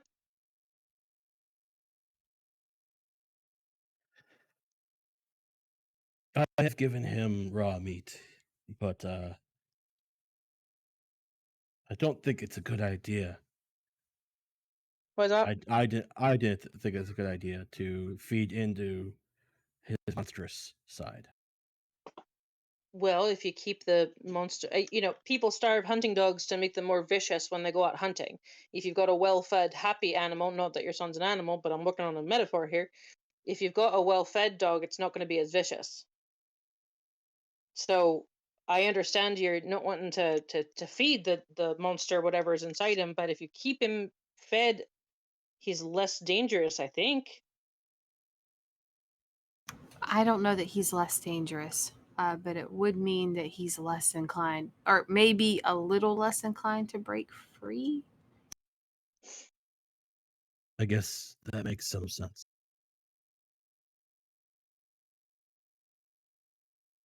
Okay.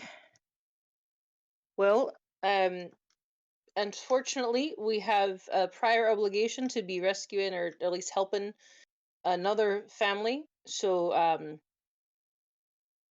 Was we've the got girl you were to go. mentioning, Irina? Mm-hmm. He nodded. What are you going to Yep. do with her? We're gonna help her the way she needs it. We're going to do our best to keep her safe. Yep. That is good. Her father came to me weeks ago with great worry. There wasn't much I could do for him, though. Where are you taking her? To I Wallachia, don't know. like I suggested? I honestly don't remember. It was a late night conversation. I'm going where she wants us to, but I'm also not willing to tell people where we're taking this girl. Kolyan, her father, is not her real father. And I don't know. She has always been a special girl.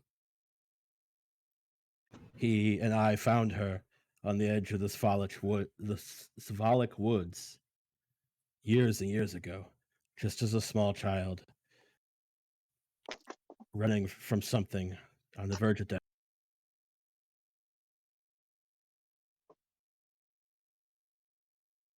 So he adopted her? Indeed.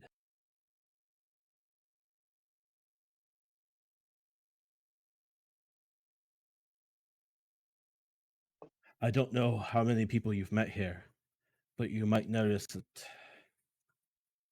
people in Barovia sometimes don't have much of the spark of life within.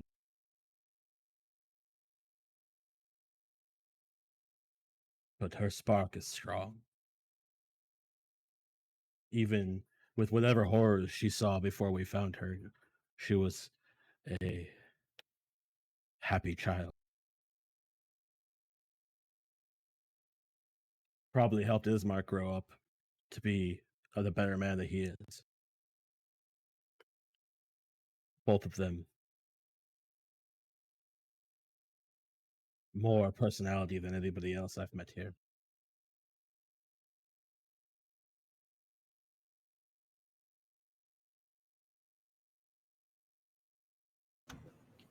Well, we're going to do our best to keep her safe. If you are taking her to Wallachia and that does not work out, you could take her to the Abbey of St. Markov. Or Markovia. In the village of Kretz. Village of where? It's Crezk. It is another couple days west of Wallachia. While there is a sanctuary in Wallachia, it is a town of unsavory people. They will likely try to take advantage of you there. Then why would she be safe there? Well, because there is a church there where, the Saint Markovia is buried, and is a reliquary, protects against evil things. Hmm. The town is also walled and has a much stronger guard contingent than ours does, and Yeah. is outside of direct influence of Castle Ravenloft. Anybody that you want to protect here from the Devil's Strahd, you must get them away from Castle Ravenloft.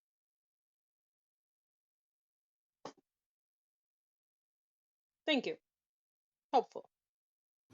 Then why do people stay here? Excellent question. Where would they go? Wallachia? Somewhere else? And Wallachia has its problems and also its limitations on how much population it could possibly take. And like I said, many people here don't have any fight left in them.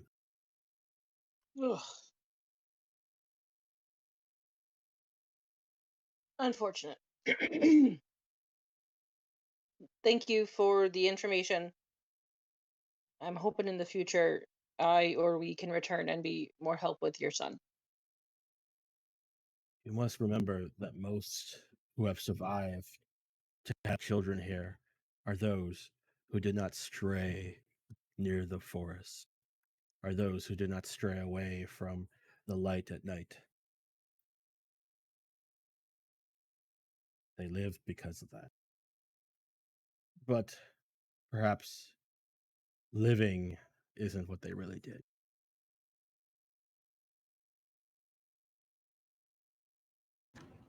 Right.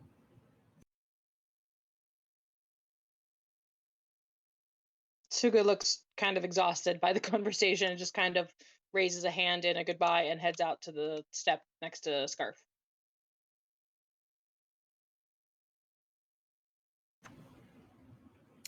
Cirllia looks to the priest and says, please maybe set up a failsafe. And I know that's a hard thing to think of or imagine. But if he gets free, I know that's not the legacy you want your son to have. What sort of failsafe could I set?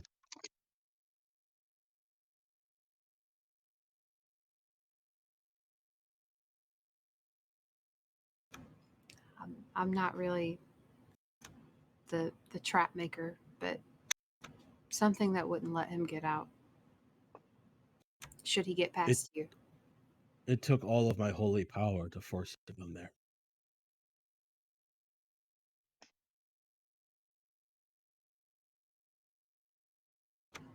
If he got free, do you think you could stop him again? Maybe.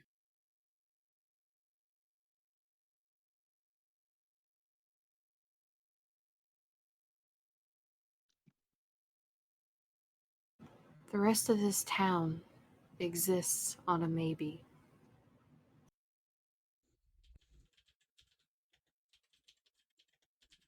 And what do you think I should do?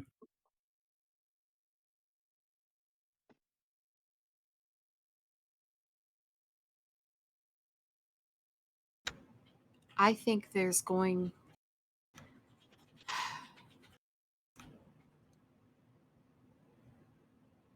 I'm not a parent.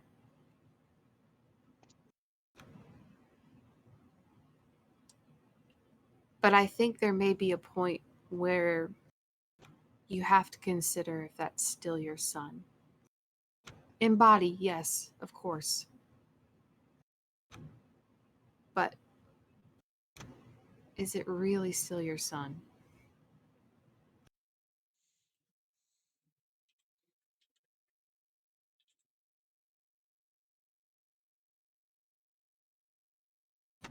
You have to... He sighs and nods his head. You are the only steward of faith here. And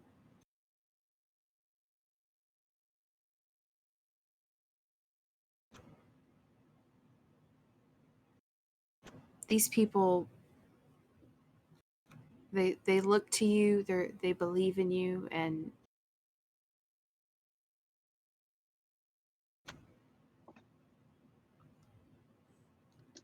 I believe that you'll do what you need to do.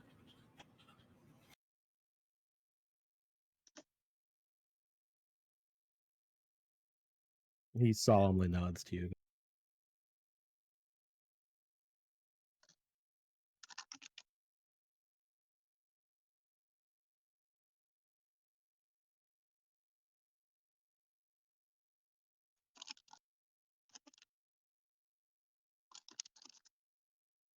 And I wish you all the best. I need to take 5 minutes, so let's take a 5-minute break real quick. Okay. Sure. Sounds good. What a time. We'll be right back, chat. Don't go nowhere.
Hey, thank you for the raid. How's it going, Labyrinth? Everybody, if you haven't checked out Labyrinth FMS, please do. They're awesome. We played Sea of Thieves together, know each other through Gen Stream, as you guys know. What were you up to tonight?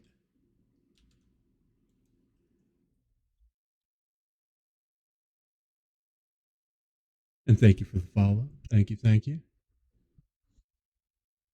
Doing some just chatting. Nice, nice. We're doing some D&D tonight, some Curse of Strahd. If you guys like D&D, be sure to go ahead and follow. If you like playing D&D and are looking for games or people to play with, check out the Discord. Oh, I had to leave because of a headache? Oh, okay. Well, I hope Labby feels better. Stream's going good. Going good. We're getting some good role play in. My character is being snarky as usual and unfortunately pretty correct in his snark. He's antagonizing a priest. And we all know priests should be antagonized. Mm-hmm.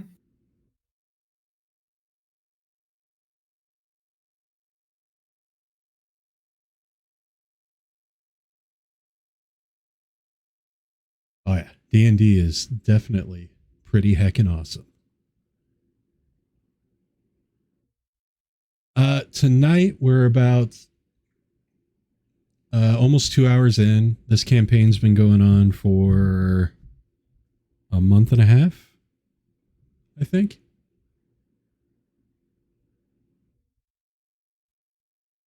But my personal D&D experience, because I'm an old man, I've been playing and running D&D for 29 years and many other tabletop 21. RPGs. Yeah. I was a young lad on a warm July afternoon 29 years ago in my friend's basement in central Ohio. I rolled my dice for the first time with a human fighter in AD&D. I really enjoyed that character. But that started the addiction for role-playing games. Playing in that basement. It's less of an addiction, more just a lifestyle choice at this point. Fair. That's more positive. I'll think of it that way.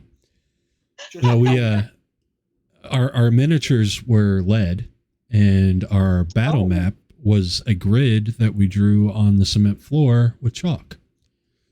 Oh, wonderful! Wow. Okay. Lead? Yeah. Lead, not pewter. Like little... lead. No, it was straight up lead. Okay. Yeah. I love heavy metal poisoning. America. The paint was lead, and the minis were too. And so was the water. Right. Some of these things haven't changed. Actually, I think the minis have made more progress than everything. How upsetting is that? Yeah, they have. America. So and I think you did... Okay. Go ahead. So you played tabletop games for many years before LARPing? Oh, yeah. Or no? Oh, yeah. Okay. I started LARPing in 1999 is when I started LARPing. We're gonna LARP like it's 19. Okay. So. Stab. Because my perception is that it's more common for people to start with tabletop and move on to LARPing later on. Mm-hmm. But I did it backwards. I started LARPing when I was like 13, and then came to tabletop like 2 or 3 years later. I could see that happening. Like it all the things falling in place that get people into the hobby. Like it could lead you one way or the other for sure. LARPs weren't as prevalent in my area when I was that age. In fact, I didn't even know what a LARP was in 93. I didn't LARP until 2000 or 1999. Yeah. With Vampire the Masquerade. Do you LARP internationally or America only? I was part of an organization that was international, but I think I played in Canada once. Otherwise, I've only played in the U.S. as far as LARPs. Yeah, heck yeah, we love some LARPs. Talon, who you're hearing, I met through LARP, and Blonde Solo, my wife, I met through LARP. Our dungeon master, master Aegys, I met through LARP. I heard your voice say that. That's exciting. Sorry, go ahead. I'm back, but welcome back. See, I met 4 out of the 5 others that are in this call right now, or 3 of the 5 others in this call right now through LARP. But yeah, I started with D&D, then I went on to play some Rifts, some Shadowrun, Vampire the Masquerade, Werewolf the Apocalypse, Mage the Ascension, and then split off into a bunch of other stuff. Should you want to spread your wings out a little further, you might try to check out Drachenfest in Germany. It's pretty cool because it's pretty international. LARP connects people in the most beautiful ways, honestly. It does. Drachenfest. I feel like I've heard about that. I'm going to bring that up on a window so I can look at it after game. Because that'd be cool. I haven't LARPed in so long. I haven't actually LARPed since we moved down to Savannah almost 5 years ago. Jeez. Damn. 4 years ago. Almost 4 years. It feels like it's already been 4 years and going on 5, but I definitely trust you over myself. Probably not like as a character, but like as a merchant. I'd love that. That'd be great. It's a good time. It's actually the majority of my gaming experience has been LARPs. The one I actually, because I'm that person, I have put it on like resumes and applications for things as like creative interactive storytelling, and I helped run the tavern, so it was food preparation for groups of 40 above, like, because it's been my only consistent hobby since I was 13. Like, and we talked about the one game. I have ADD. I have a new hobby every 2 weeks, except for LARP. Like, that's something that I've stuck with for 20 years. Forever. Ninthpawn, are you back? All right, no yes, ninth I pawn. am. Oh, Sorry. all right. I So am. I think we are all back and ready. So we'll get back. We'll get back into the game. Okay. So you were all thinking about leaving, and that's about where we left.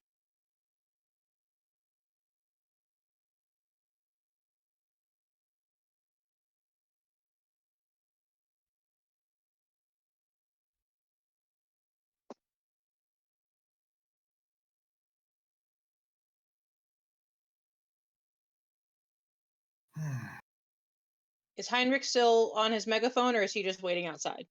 He said his piece. He's just waiting outside. Okay. All right, so I heard the ready check, but I don't see it to check it. Me neither. It's probably hiding behind something, but we all know you're here. So Okay.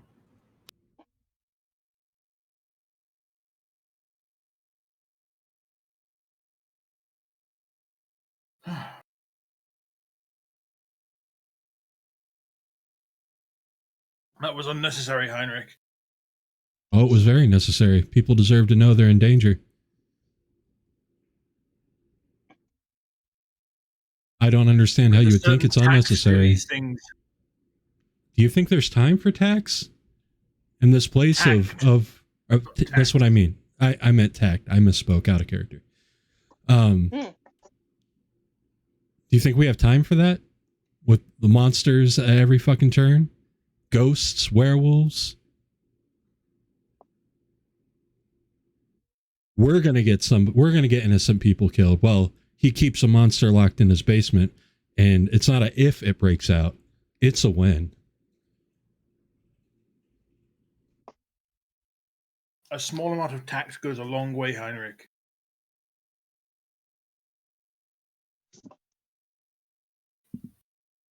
I mean, I might agree with some of your assessment, Heinrich, but how long were we in there? 15 minutes to have a conversation with the man about the state of his son's life? So, just a thought. Dire situations don't give a shit about somebody's feelings. If we wait to appease people, then people are going to die. For 20 minutes. 20 minutes is the matter of life and death in this situation. I asked questions. I tried to get to the bottom of it. Yeah, and we asked more. Your investigation can't be over in the first 7 minutes. There were more questions to be asked. My investigation can be over when the person that has the information won't give it. So we went and talked to the boy in the hole because there's someone else in that equation. Well, you're a right prick. You know that? I walk over to the arena. Shall we head out? Heinrich. We will look at Heinrich and just sort of shake his head and then walk away. Heinrich, he is the only man of faith in this town. And that matters because? Because we're not trying to diminish it.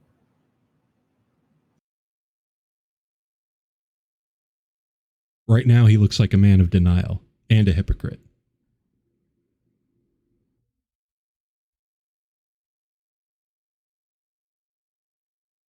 I think he's a parent struggling with something that's happened to his child, but I think that he's starting to understand that that's likely not his child anymore.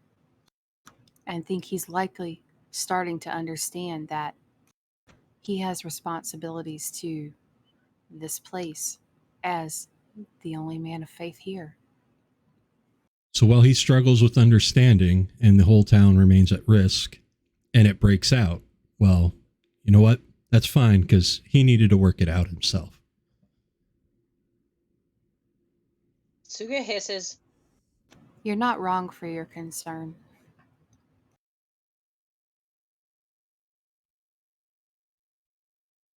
But I think there's more than one road to get to where we need to go with that.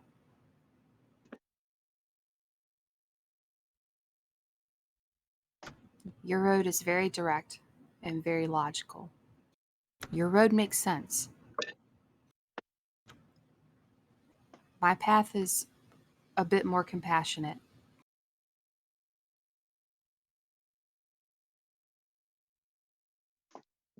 But Am I not being compassionate, showing concern for the citizens of this town?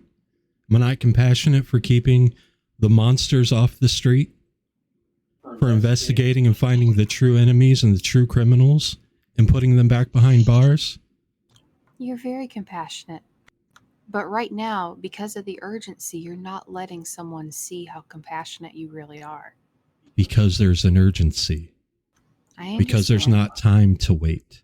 There's not time to let somebody get through their feelings. We're not all able to be as logical as you are and to see things with that sort of clarity, through that sort of lens. So I need to stop and let people be at risk? No. But just like it may take people a little more time to see it than you do. Yeah, in that time, how many get to die? Hopefully none. 15 minutes. No one's died. Let's keep walking. You. Ugh. Ugh.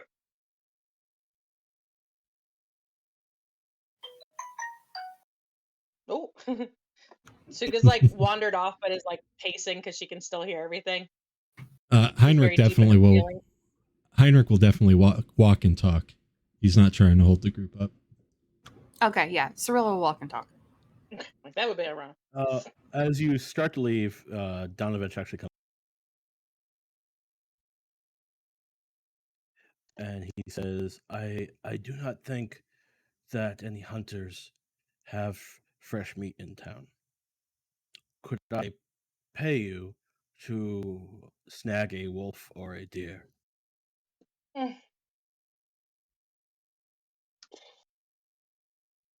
I look to the more woodsy types. Okli looked concerned when he says this. Right. Gar says, I could try to hunt something down quick.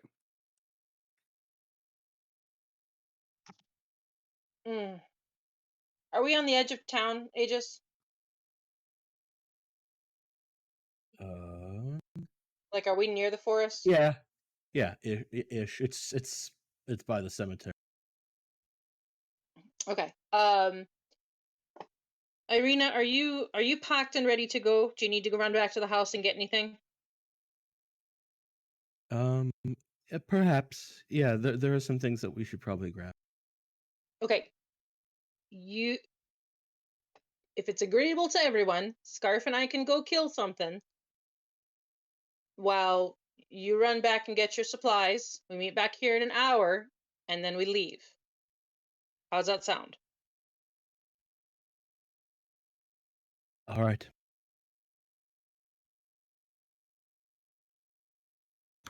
I'm ready whenever everyone else is.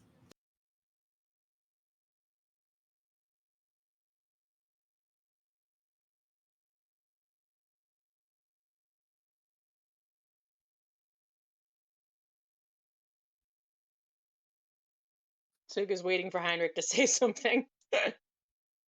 He shrugs. Perfect. See you in an hour.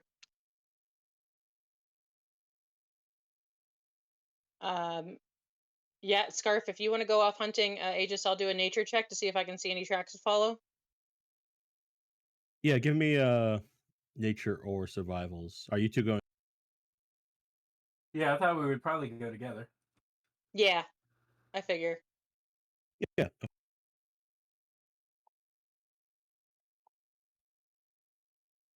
All right, nature or survival? Survival. I don't see shit. Survival or nature? We'll go with survival. Oh, thank God. Scarf can actually roll. You find wolf tracks. All right, I start following the wolf tracks and I point them out to Tsuga so that she can follow them as well. hey, good eye. Did not see those at all. That's embarrassing. Do they look normal sized or direwolf, werewolfy sized? Normal size. Normal. Okay, good. Just checking. All right. Yep. Let's go that way. Also, along the route, I tell her how Heinrch would not let me play with the megaphone. You know, Scarf. What were you gonna say, or did you just want to have some fun? Fun. I was gonna meow really loudly. Okay. Well, I think ask him. We have a long walk. Ask him again. I think that could be fun. All right. Good. Good. After about a half hour, you can see in the brush moving ahead of you a wounded wolf. It looks like its leg is made and it's limp. There's already a little bit of blood in the tracks as you get. It's by itself. We don't see or hear any other of the pack. It is by itself. Give me a perception check, both of you. You're moving through very dense woods. This is the Svalach woods, by the way. It's like dense woods on the slope of a plateau / mountain that leads up to Castle Ravenloft. Okay. Excuse me. I accidentally tried to persuade the wolf. Hang on one second. Yeah, that's just reroll around. That's worse. That's unfortunate. Maybe persuading it to die would have gone better. All right. You see nothing else other than this wounded. Good. Good. That's not foreboding. Good. I have a TikTok about that in the D&D channel in the Discord. Oh no. I saw that. I gotta watch it. I whispered a Scarf. Do you think you can hit it from here, or do you want me to entangle it to make it slow down even more? I know. I think I can take the shot and attempt to shoot the wolf. All right, go. I'm sorry? Go ahead. Roll your shot. All right. Let me go to skills. Inventory longbow. Nice. You want me to roll damage? Yep, go ahead.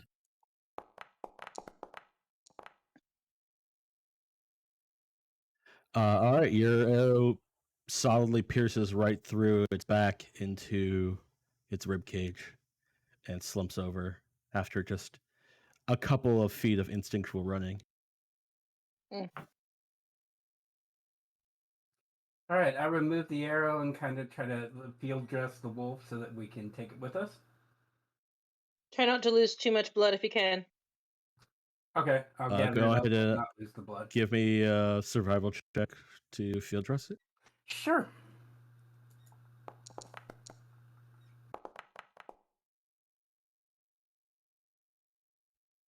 As you're working on this thing, though its front right leg looks like it was bitten by a larger wolf, much larger wolf. Okay, let's hurry. I don't know what's in these woods, but the priest made it sound bad, so.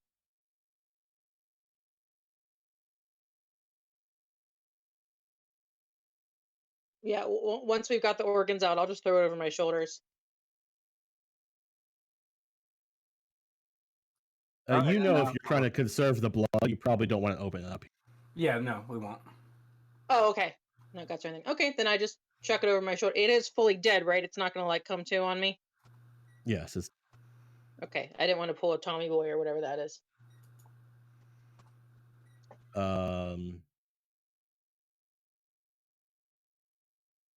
all right.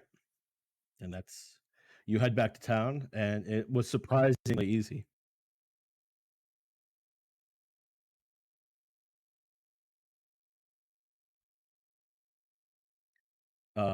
If by the time you get back, it's about an hour, we'll say. And Ismark and Irina are approaching with their packs. Their packs packed, ready to go.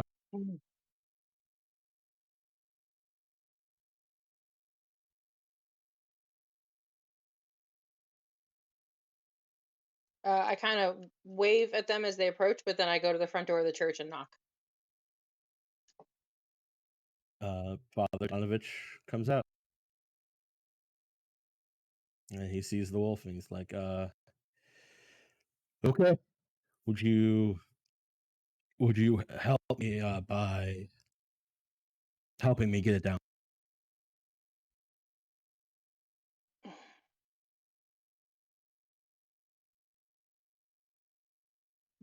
Yeah. Hang on just a minute. Just gonna process exactly the best way to do this. I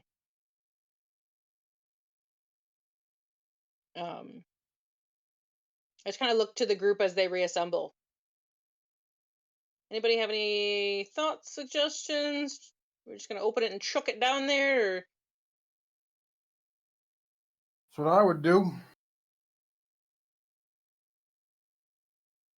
my concern is the lock and the chain are gonna be loud enough that the fella is gonna just know we're coming and come popping right up out of there. Well, then push him back down or something.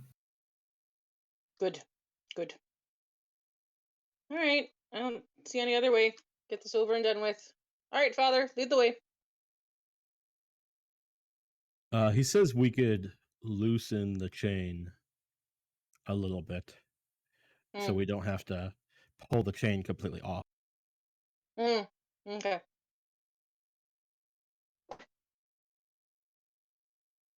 And okay. what's the son's name? What's it? Or I just ask it. What's your son's name, Father? Daru. Daru. Okay. Okay.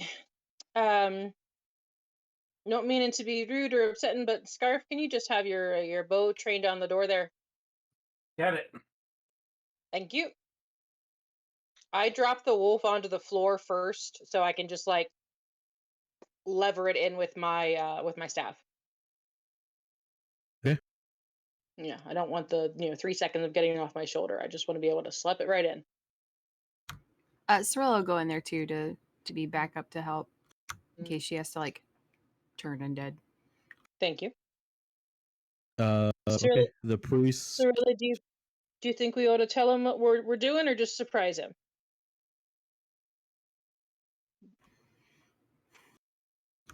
I think maybe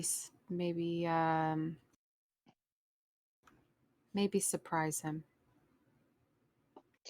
Okay, I like it. The priest unlocks the lock and loosens the chain a little bit. As soon as there's any as soon as there's any gap, I just shove the whole animal in. You go start shoving it in, and something hand darts out and grabs it too and pulls it. Excellent. And then once the majority of the animal's through, like I slam the door shut. I don't care if the tail's all the way in; it can get clipped off. So the priest is literally on the door, practically just removed his weight just enough to open it, and Excellent. then he shuts it and locks. He nods to you and says, I hope this makes a difference. Maybe buy you a few days of doing some curse research, eh? Yes. All right. Well, I sincerely wish you my best, but we're off. I'm going to try to bring Heinrch in to look at the chain, make sure it's tightened properly. Heinrch will look. Well, if feeding him didn't make him stronger, then it should be fine. Ooh, that's going to fester.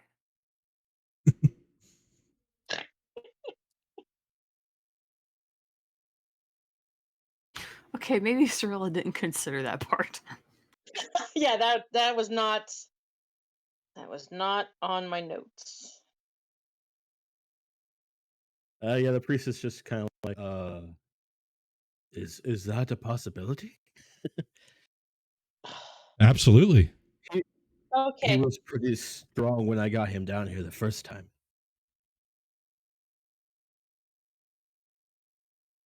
Absolutely a possibility. What kind of creature grows in strength exponentially as they are fed? I mean, it's been starving. Isn't it just calories at this point? Are you looking at it the lens of a regular living and breathing person? Or as a monster? I guess I didn't realize there was such a physiological difference. Just figure it's kind of a maintenance meal like the rest of us. I don't gain muscle mass with every meal. But then again, I am not a magical undead being. Point taken. Let's move.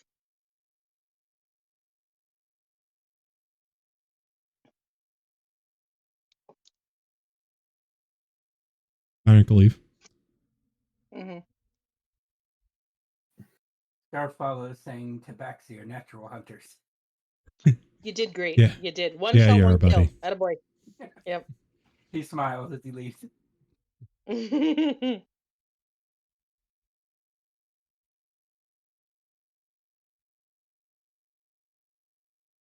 You know, Scarf and Tsuga, give me insight checks. Oh, I don't like that.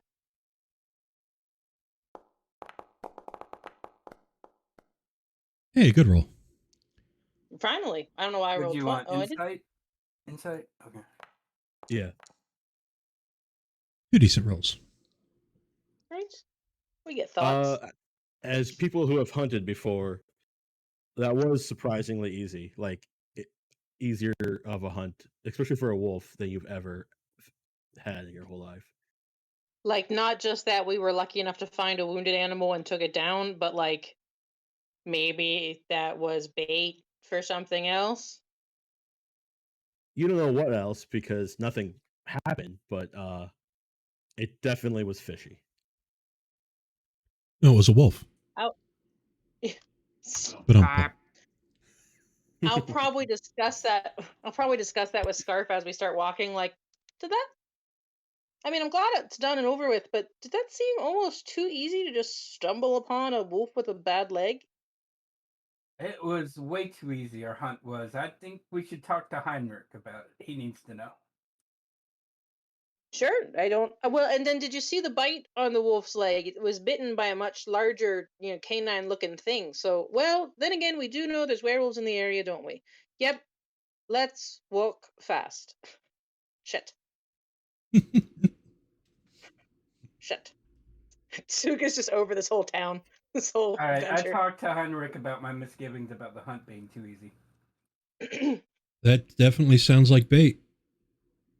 I don't know. It's odd, however, if it was a trap, if it was bait, why it didn't spring when it did.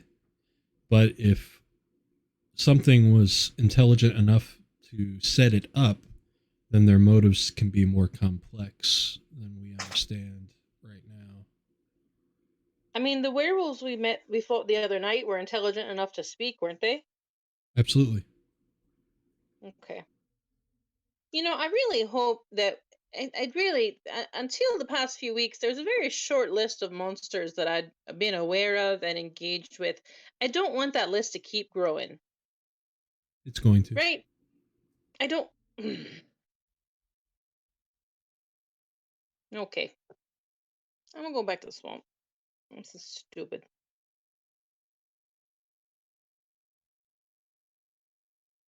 Okay, what are you all doing? Walking and pouting. Beaten feet. Yep. Walking and being a little smug, but very alert about any fucking werewolf traps that might be springing. All right, Just a little smug. I'll put you down here, is the way out of town.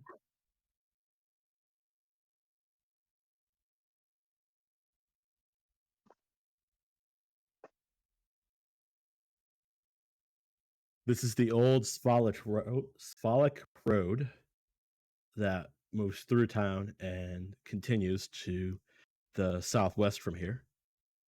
Surrounded by Sphalic woods, large, overcast trees that shade the road.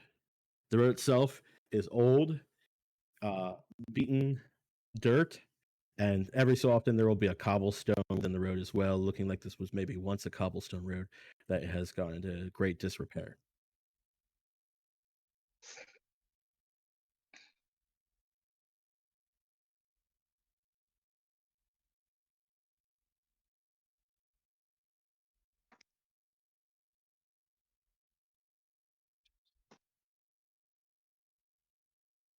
This once was a fully fledged cobblestone road. Oh, that's Not pretty. much upkeep. Not much upkeep. Wait a minute. Yeah. Is there not shadows everywhere? Can you see the whole thing? Nope. We can I see see the the whole whole thing. Barovia. Damn it. It should be Ruh-roh. around your characters. That's fine, whatever. Don't Everybody close your eyes. Let me see here. You can role play that you don't see nothing. The stuff clearly labeled trap for party, ignore that. there's nothing labeled on here that No. is Bad guy that in sort of disguise. thing. Just ignore that. Yeah, it's just landmarks. Okay. Definitely not a werewolf. But maybe that's good, so you can see kind of the surrounding land a little better. I really thought Here that said you- Mount Khakis for a second. As you can see to the northwest is the massive castle Ravenloft up on a plateau.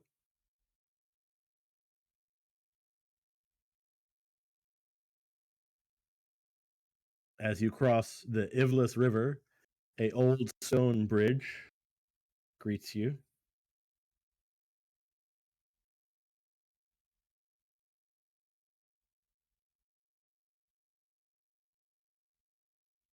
The rain has given way to a mist that permeates the land and the woods, but not heavily like the mist that you saw that was choking before. This is more Thank just you. like a light mist. It's still overcast, but every so often a streak of indirect sunlight does make its way a little bit through the clouds. But since being here, you have not seen the sun directly at all.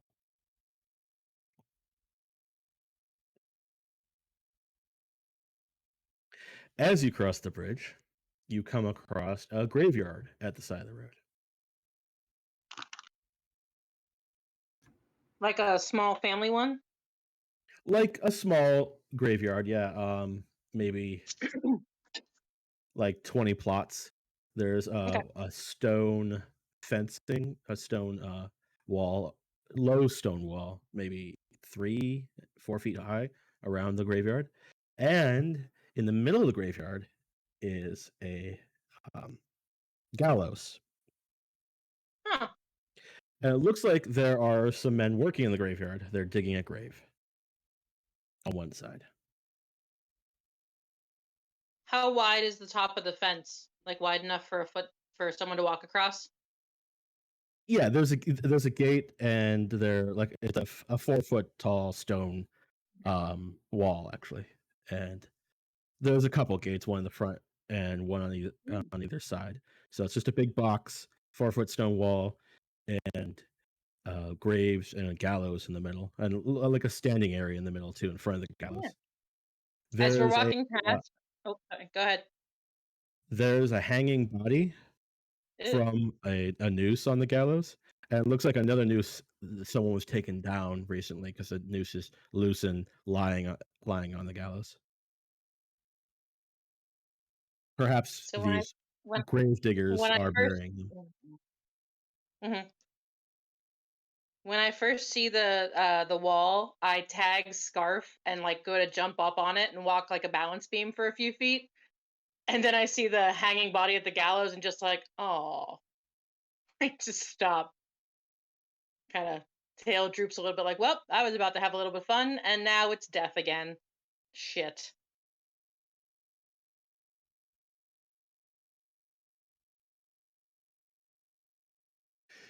What do the rest of you do?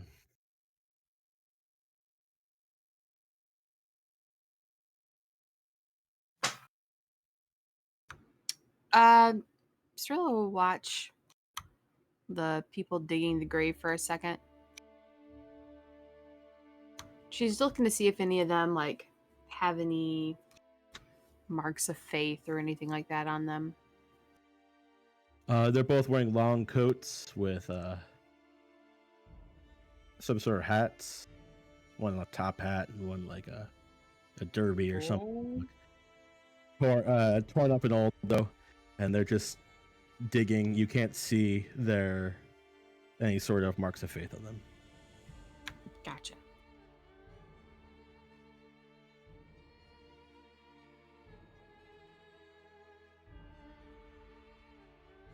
As the body on the gallows starts to slowly turn back around, it was facing away from you as it was slowly twisting on its rope. As it slowly starts to turn back around, Okli, you see yourself in the gallows hanging. What? The rest of you see just an indiscreet man. Not even a dwarf. But Okli, you see yourself.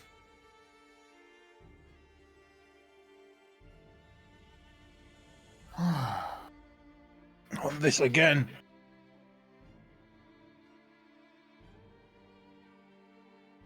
Okli will walk closer. Okay. So get as close as you can without actually being on top of the gallows. You see the grave diggers seem to be done digging, and there's a wrapped body that's also about a dwarf in size, and they kick it into the grave. Rude. And they start pushing dirt in over it. Is the body on the noose like wearing the same clothes as me? No. He looks like he's wearing commoner's clothes from this area. I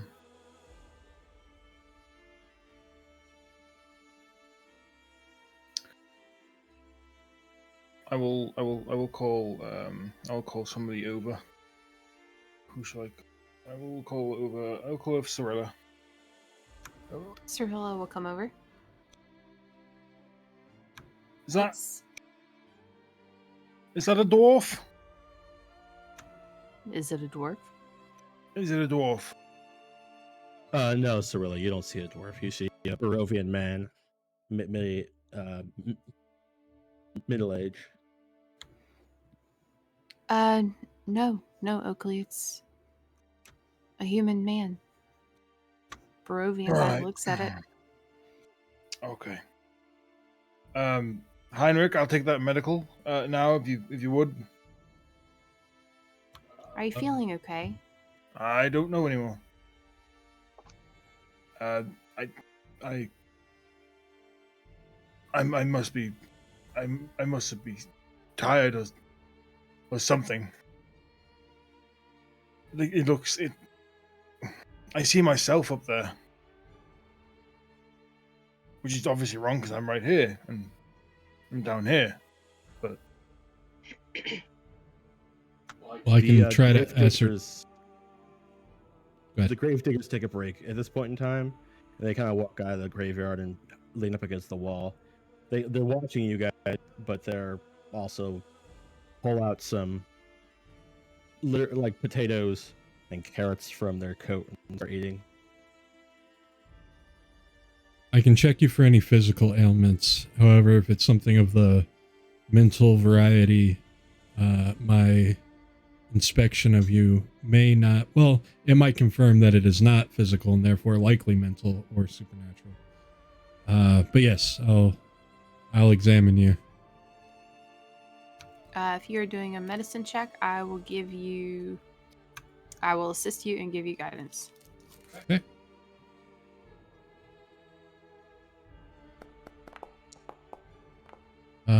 I don't know why it didn't roll with advantage, so I guess I'll roll it one more time.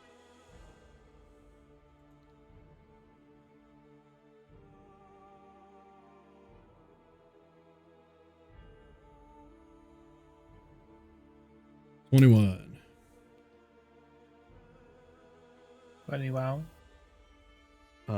You don't notice anything out of the ordinary about him. I He will looks a little detect. tired. Okay. I will detect magic. Never mind. I thought I had that prepared, and I don't. Oh, I have it prepared on D&D Beyond, not on... I don't have my spells prepared on here. Un momento.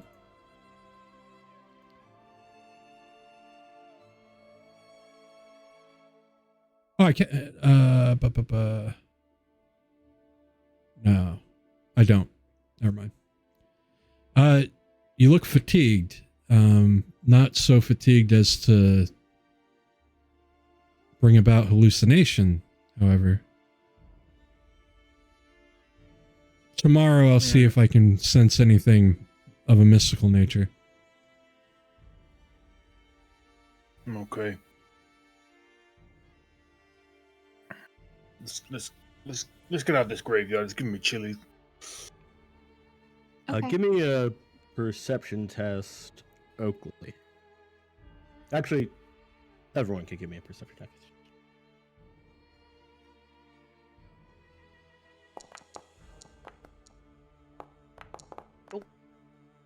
We see. Not you. Not a lot.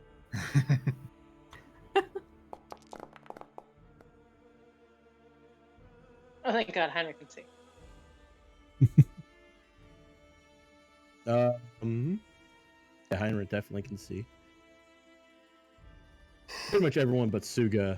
Yeah, no, it's just The gravestone, the freshly dug grave, that looks like it's been recently propped up there. It says Brasslung on it.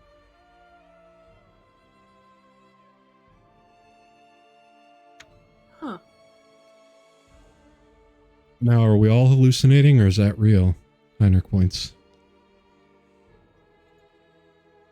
You see that too? That does say Brasslung. Huh. Well, you knew you had cousins here, didn't you? Is it the same family name, or? I didn't know I had cousins here. I knew people had been in that death house. Oh, but that was a long time ago. That wasn't recent. Sorry. Yeah. Not feeling particularly observant today. Sorry. There shouldn't be any Brasslungs out here. Everybody in my clan should have been called back when we lost our home. Do you want to go talk to the Undertakers? I think that's for the best, yeah. Did you want us to come with you? I think I'll be fine. Probably. Okay. I mean, they're like 30 feet from you, so Yeah. Oh. It's not like you're going off alone. Strangers in graveyard. I'll go Okli, but yeah. But you should eat more green vegetables, by the way. What? More green vegetables, more fiber. Don't worry about it. We'll talk about it later. Oh, okay. Heinrich's bedside manner is wonderful. I will go and initiate a conversation with the grave diggers then. Oi, what you need? I couldn't help but notice the name on that grave you just dug. Brasslung. They a local family? I don't know. They just gave us the stone, and we pulled down the dead, dig the grave. Okay. Well, they're from in town then, yeah? I don't know.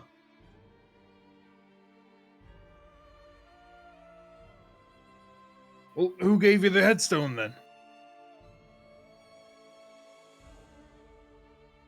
Oh yeah, in town.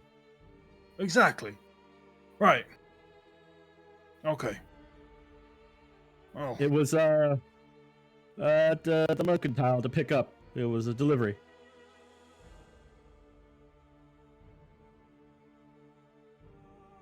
It was a what? A delivery? No, like before that. The mercantile. At the mercantile, the general store. Oh.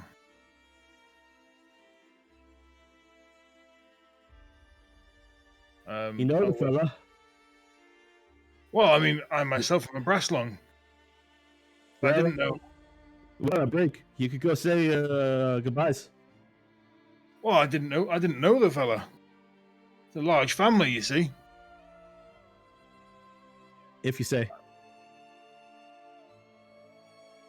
Well, thanks for the information, anyway. They don't seem particularly energetic or reactionary to most anything they do or say. Yeah, I got that. Thanks for the information. I'll head back to the others. They don't even bother nodding as you walk away. Go back to eating their carrots. Are they breathing? I'll Make a walk over and perception just check. It is daytime. I'll walk back over and just say, "Well, fat lot of good they were." Yeah. Unfortunate. Oh, don't know who he is. Don't know where he came from. Ugh, got the headstone from merchant in town. It's a pickup. Ugh. Okay. The grave is still open. They hadn't filled it in yet. Like I'll look down into it. It's a wrapped body about the size of a dwarf. Can I get confirmation on this one, please? I'll come over and look in. We'll go look. There's a wrapped body about the size of a dwarf. It's either a dwarf or a very stocky child. Very funny. I wasn't making a joke. He looks confused. Okli looks annoyed. He leaves it there. Do you want us to unwrap it, Okli? No, don't disturb the dead. Just checking in case you wanted to see if you know them. No, I couldn't have known them. I don't think. Okay. I don't know. This whole town is just steeped in mystery and evil and death and all kinds of crazy goings on. And you were incorporeal yesterday, so I'd never know what to think. Oakley, Yeah. give me while you're looking down at him at the body, give me a dexterity saving throw. Oh no. Nice. Oof. Nice. The ground gives way underneath you at the edge of the grave, and you fall down into the grave. It's about 5 feet. It's not that far. Ah! But on top of the body. Oh. I put my staff down in for Oakley to grab on to lift him back up. Yes, Cirllia moves to help him out. Yeah. As you're getting up from the body, you could swear it whispers to you, "This land demands Brasslung blood."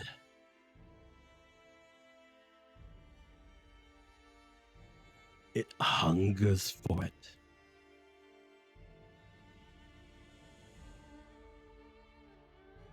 You help him out without any problem. Okay. I dust the dirt off of him.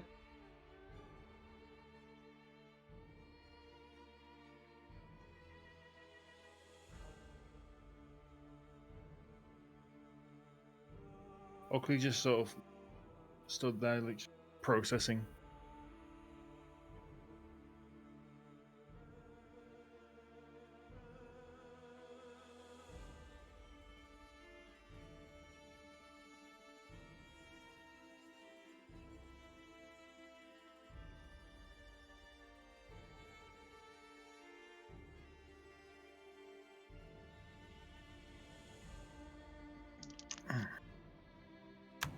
Cirllia will like lightly touch the back of his, like his forehead with the back of her hand to see if he's feverish. He will jolt. So like he's been broken out of out of deep thought. Sorry about that.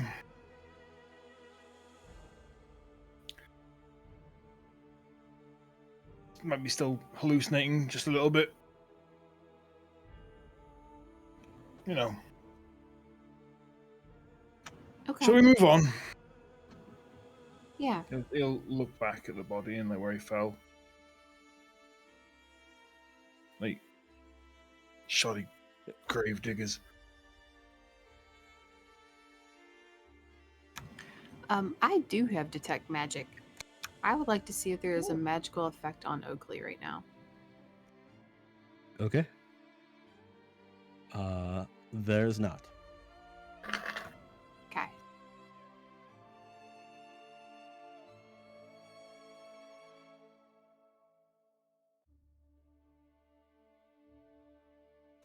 Is there one within 30 feet of us? Like maybe this headstone? No, the Should look headstone's not magical. You look Heinrch at all has a my magic magical cloak shit. on. Yeah, he has multiple magic items now. Don't worry about it. No question.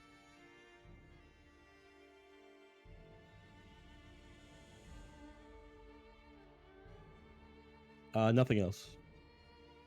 Okay.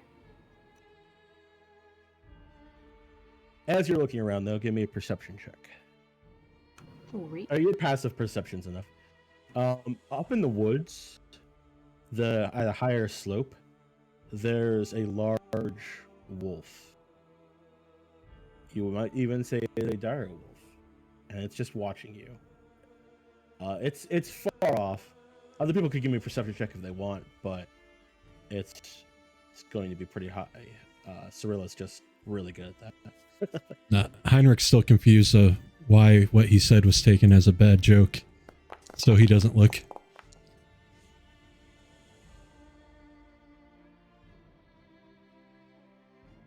Now the rest of you just see woods. You see it kind of half behind a tree, Cirllia. Its head.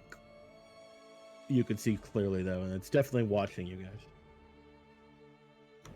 Huh. Go ahead, 360 no scope it. We'll say it's about 120 yards away. Gotcha. That sounds like long range bow distance. It's pretty far away when you're trying to look through the woods and all the other debris and stuff in the woods. And there's a little bit of a mist. It's a pretty hard thing to see. She'll say kind of low and in the same tone of, keeping the same tone of voice and not like gesturing or anything, but she'll say to my like left or whatever general direction.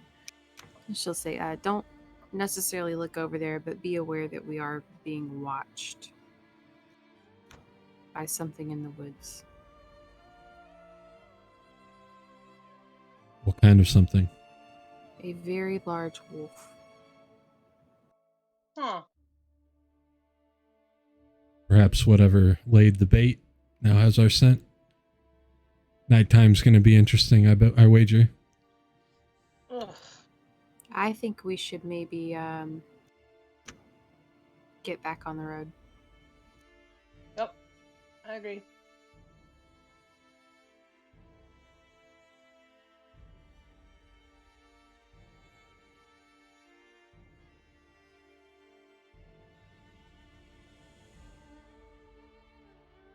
And she'll go to check on Irina and...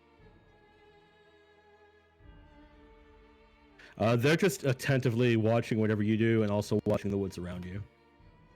Gotcha. Ismark, that's his name. Ismark.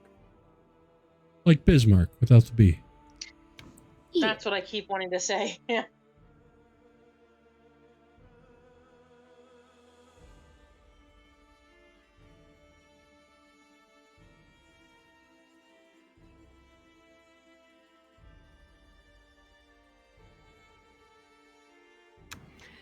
I'm ready if you are. Oh. Aegis, can I do a nature check just to see if there's anything else out of the ordinary around here? Sure. Just for mental security. Son of a biscuit. All looks good. The only thing Things you notice fine. is that the woods are pretty quiet. Well, it would make sense if there's a dire wolf in the area. Everything else is being quiet, staying out of perception. So, yep. Let's move along quickly. Hopefully, get somewhere with it indoors for tonight. Excuse me. Might be Somehow I wishful don't- thinking, but Yep. we can hope. I hope. I will hope.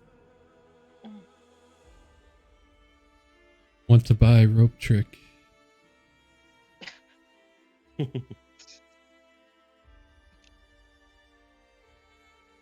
right, where to?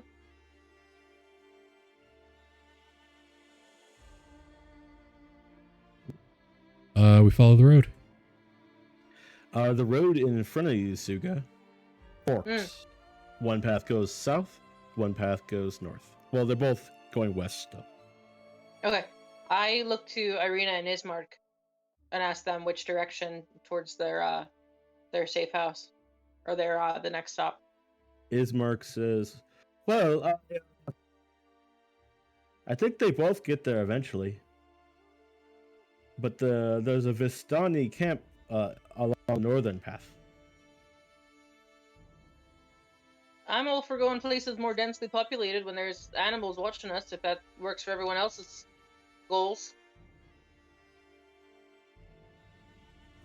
That works for me.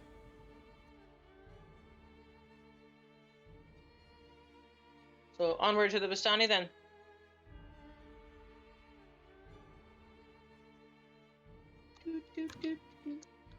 At this point in time, you've been probably traveling for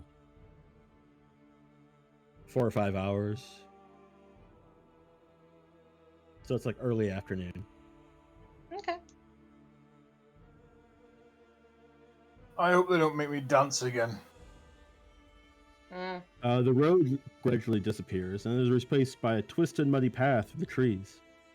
Deep ruts in the earth are evidence of the comings and goings of wagons. The canopy of mist and branches suddenly gives way to black clouds boiling far above. There's a clearing here next to a river that widens to form a small lake several hundred feet across. 5 colorful round tents, each 10 feet in diameter, are pitched outside a ring of 4 barrel-topped wagons. A much larger tent stands near the shore of the lake, its sagging form lit from within. Near this tent, 8 unbridled horses drink from the river. The mournful strains of an accordion clash with the singing of several brightly clad figures around a bonfire. A footpath continues beyond this encampment, meandering north between the river and the forest's edge.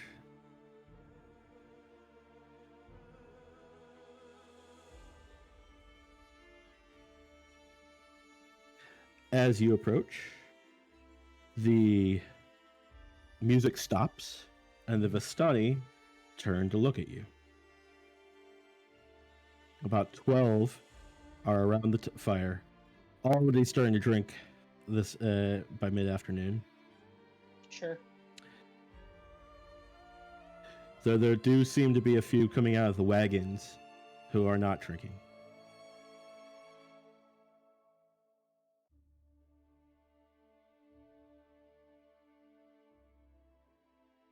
Cirllia will wave.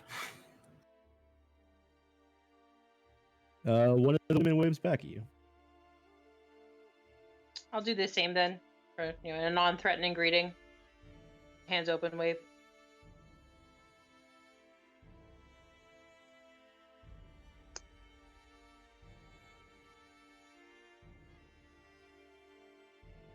You do not own any token with vision in this sea. Nothing.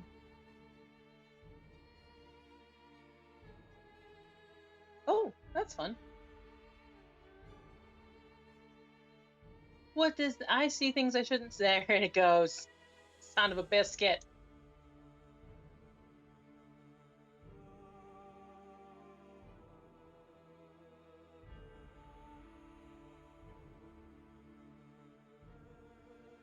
Tsuga's gonna lean over into Cirllia.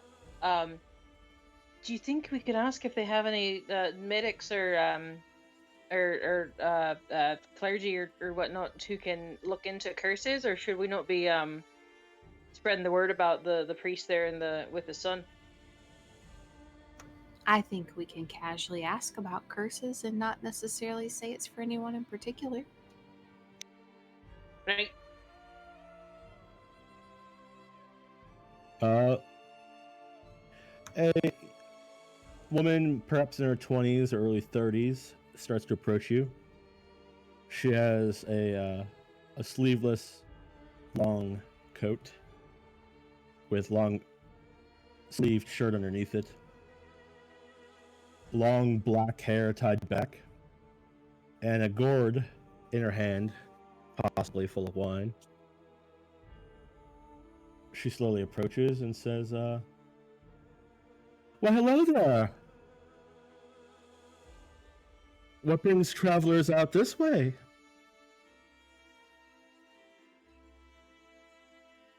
We're making our way from one town to the next, and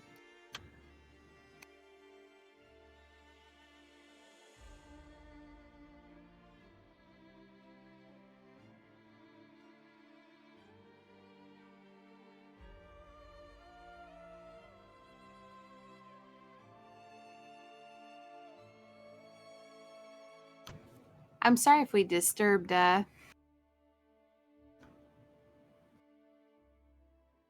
your festivities.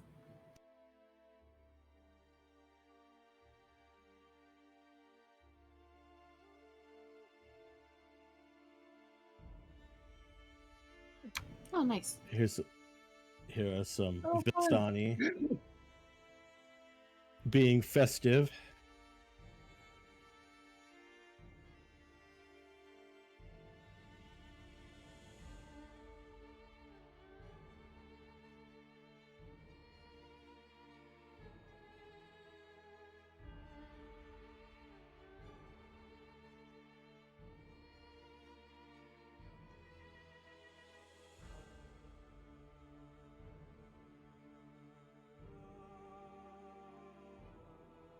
Is that from You the are Wizard of not Wines? disturbing anything.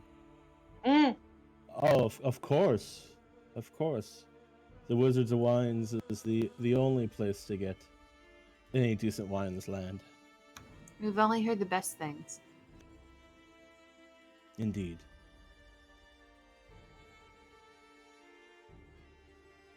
But I'm sorry, you were saying? I was just saying that you are not disturbing anything. If you would like to pull up a place by the fire, you're more than welcome.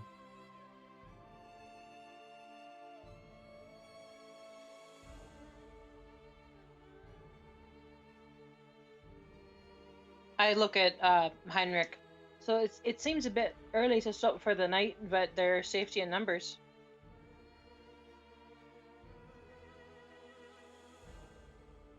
You're not wrong on either. If they can be trusted, certainly. We don't know them though. You got a point there too, but That's not to say one way or another. We literally just don't know them, so there's risk. yeah,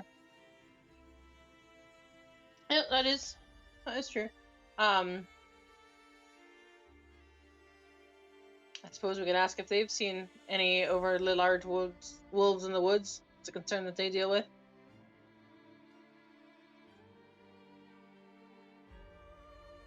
Shrugs. Well, of course. These woods full of dire wolves. I have good ears, madame. Sorry, wasn't trying to be rude. Just there's a lot of strange stuff going on in these woods and these towns. I'm a little jumpy, I guess. I guess strange is a point of view. Okay. I go sit by the fire. Oh, there he goes. Back to your natural at getting comfy, I guess.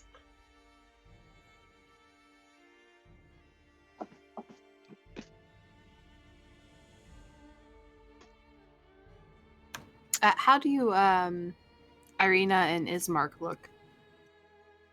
They look uncomfortable.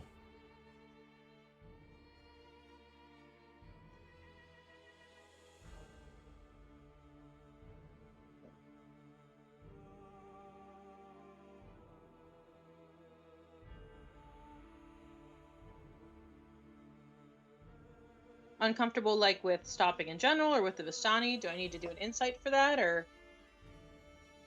If you want, you could also just ask them. That lady over here is real well, I guess. Well, listen. I'm getting new dice. These are stupid. Cirllia would ask, you know, do you two feel like we should still try and travel as much as we can while we still have light?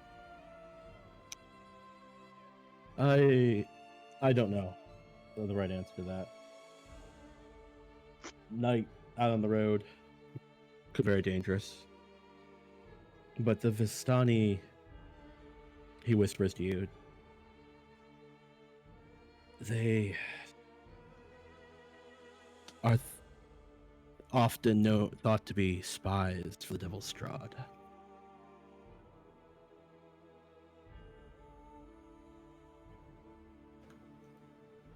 I was unaware. Mm.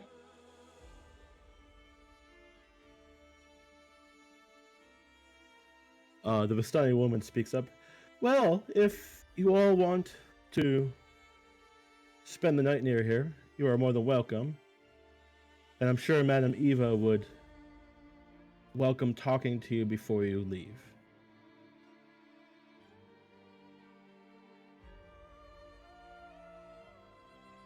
Who's Madame Eva, please? Well, our leader and the wisest of us. Oh, that would make sense to introduce ourselves to the matriarch. Is that an okay word to use?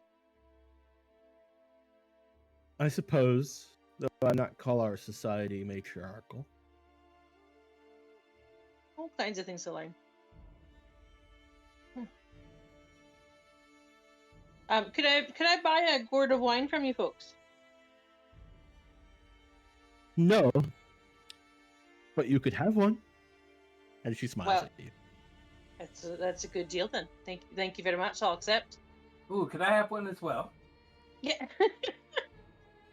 Someone passes you a bottle of wine, in fact. All right, great. I start drinking lightly.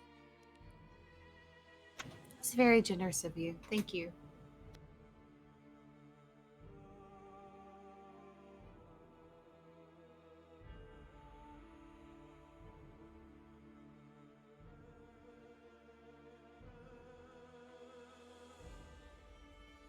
What does everyone do?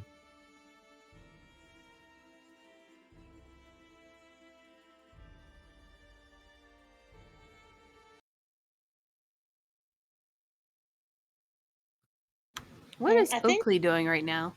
Yeah, that's a good. If we are stopping, I guess I'll go kick my feet up somewhere.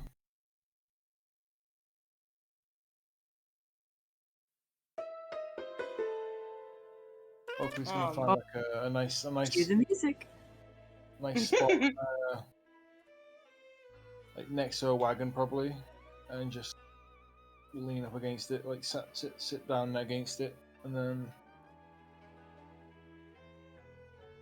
I'll sit near Okli and offer him my new wine gourd. Okli will pass. I'm gonna listen to the people around the fire if they're telling stories or whatnot. If it looks like listening, they ask you if you would like an interesting story. Oh yes, definitely. Well, you know, a mighty wizard came to this land over a year ago. I remember him like it was yesterday. He stood exactly where he is standing, a very charismatic man. He was. He thought he could rally the people of Barovia against the Devil's Strahd. He stirred them with thoughts of revolt, and bore them to the castle en masse. When the vampire appeared, the wizard the wizard's peasant army fled in terror. A few stood their ground, and were never seen again. The wizard and the vampire cast spells at each other.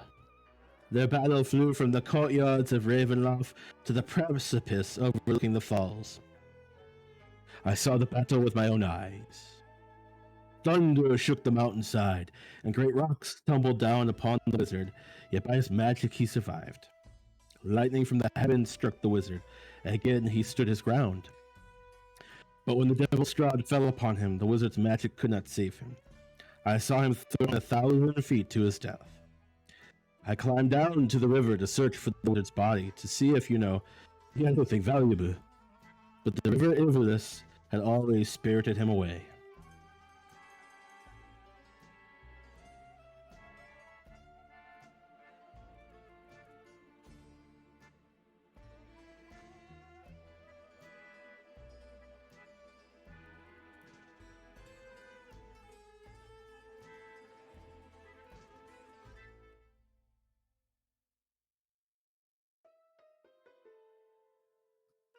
You know what the wizard called himself? I do not. No, I never met him, or I never talked to him directly. But he did pass through here with his mob. He talked to Madame Eva. Perhaps she would know.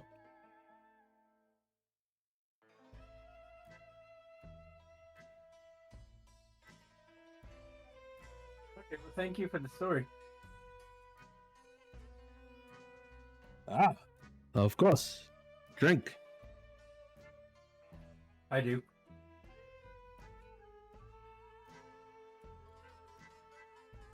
Cirllia will tell Heinrch, maybe we can listen to the wisdom of Madame Eva before we get back on the road. Whatever you all want to do.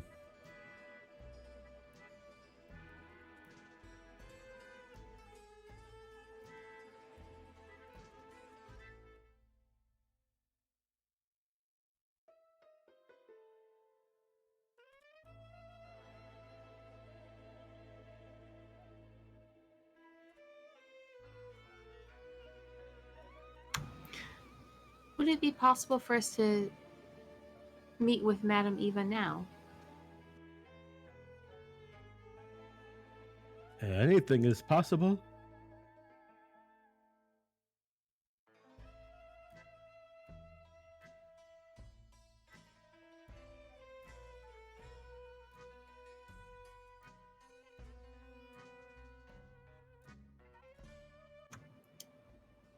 I would greatly appreciate her wisdom on a few things if she has time.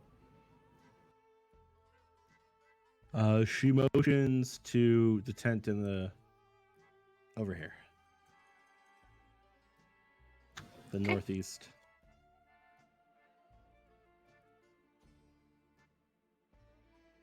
Ooh, oh, excuse me.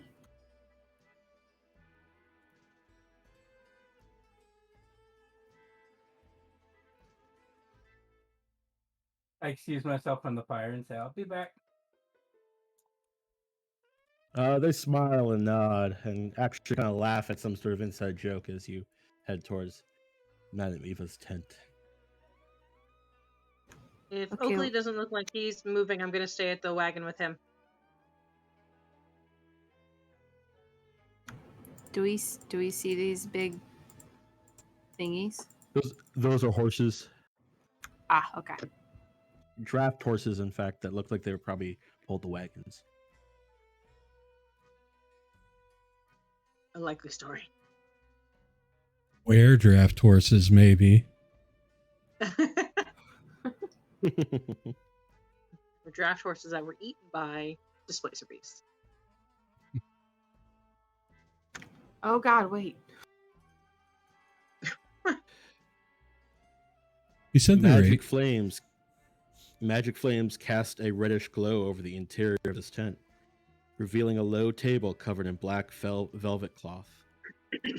Glints of light seem to flash from the crystal ball on the table as a hunched figure peers into its depths. As the crone speaks, her voice crackles like dry weeds. At last, you have arrived. Cackling laughter bursts like mad lightning from her withered lips. Before you is an aging Visani woman with long gray hair, a shawl over her head.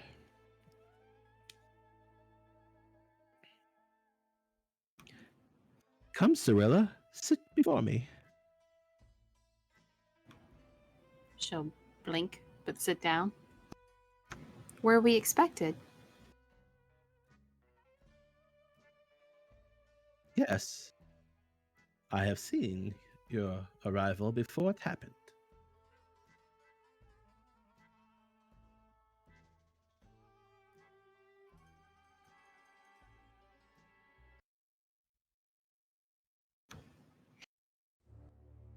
Do you know why we're here? Some of you, yes. Some of you must discover that for yourself, though. I feel you have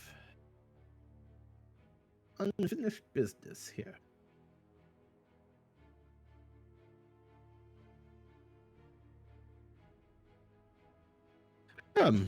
I have prepared a reading of the Taraka cards that will guide you upon your path. Okay.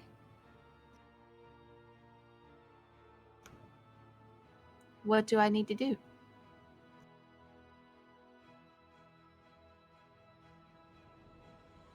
You don't need to do anything, dear.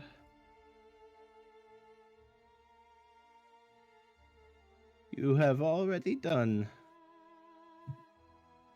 so much, and you will do so much more. But for tonight, you can relax.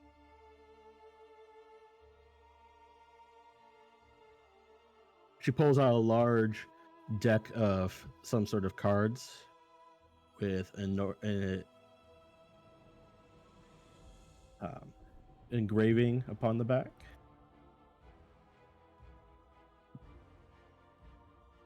Do you recognize the engraving? No, it's just like artistic flourish, it looks like. Gotcha. Okay.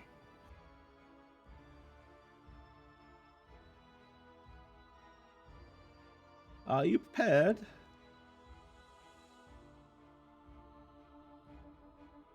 I hope so.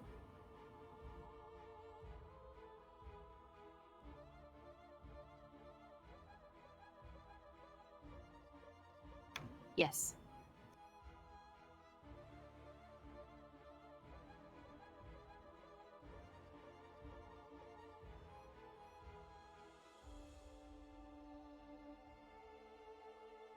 She places a card down. It says, this card tells of history. Knowledge of the ancient will help you better understand your enemy. The Eight of Stars, the Necromancer.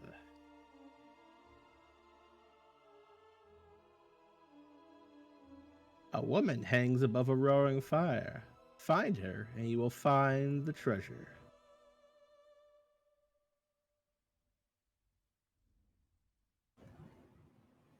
Okay. It's a sweet card.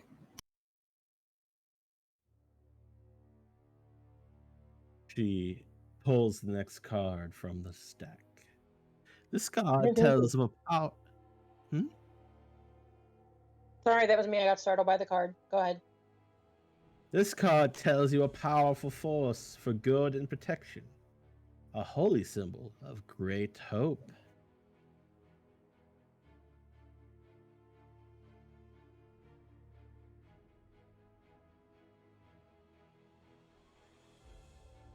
Ah, the Elementalist.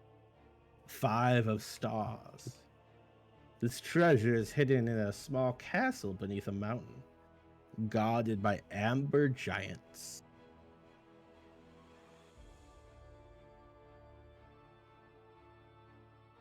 Amber giants.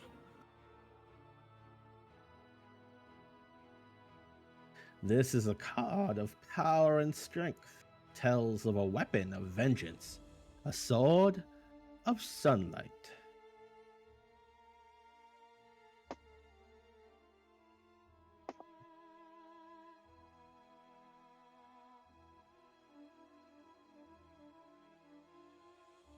Ah. The Three of Glyphs, a healer looking to the west. Find a pool blessed by the light of the white sun.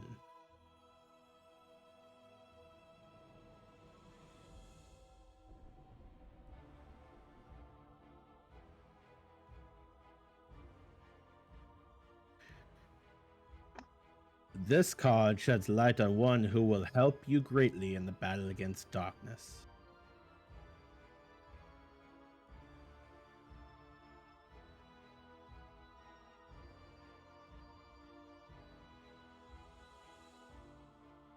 The mists, indeed. A Vistana wanders this land alone, searching for her mentor. She does not stay in one place for long, though. When you find her, earning her trust will be far from easy.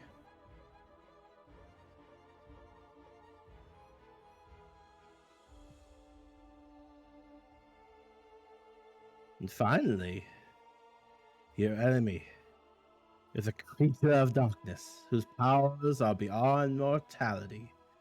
This card will lead you to him.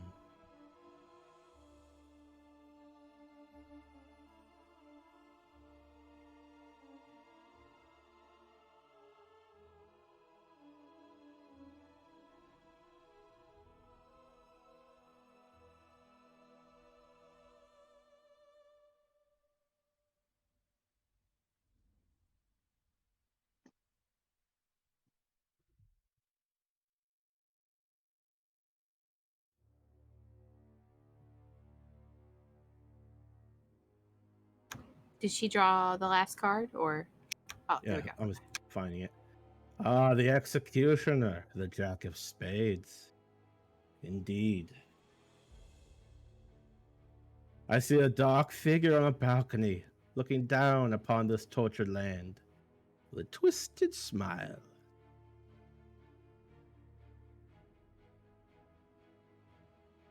These key clues to your fate will lead you to either victory or your demise.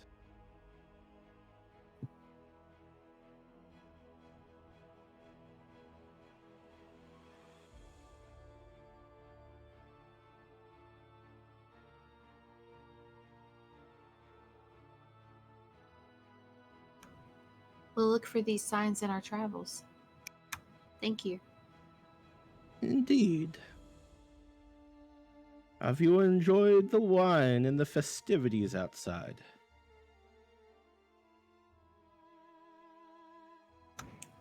I'm not a great dancer, but I do appreciate the stories they're being told.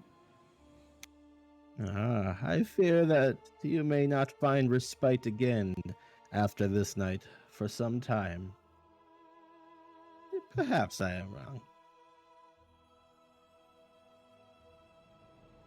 Your own determination, though, will lead you to a path of hardships. But such some must endure hardships for others to prosper.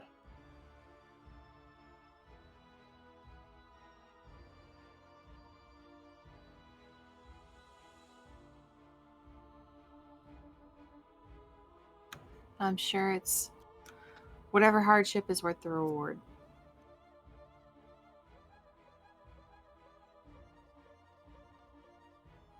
Indeed.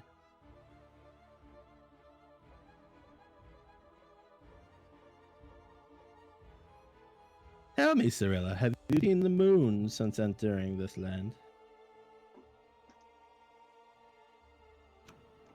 I have not. I haven't seen the sun either. The moon peeks out from time to time. Her sister, though. Her sister claims dominion here. Perhaps you will mend their broken ties.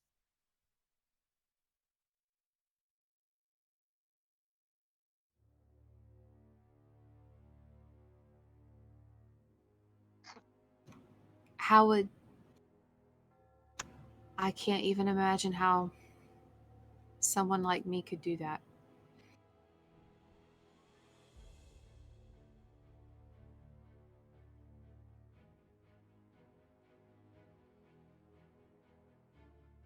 Neither can I. It is not my fate.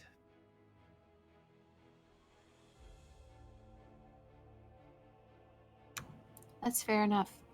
It doesn't mean I won't try. Even knowing that there's a possibility. I guess that changes things.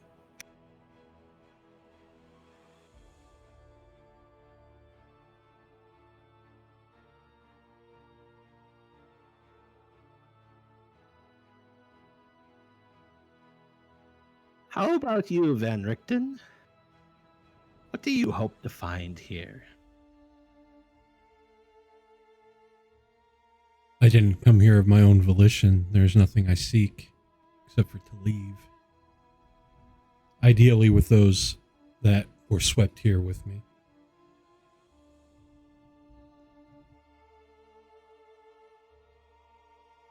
Everyone's looking for something, though.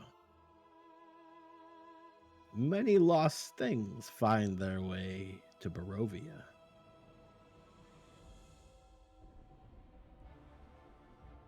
If what I lost is here, then I have more problems than I already thought I had.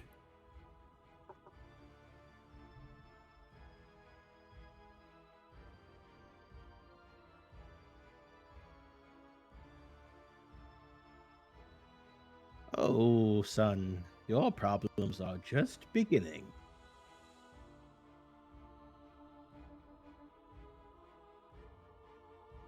He nods to that.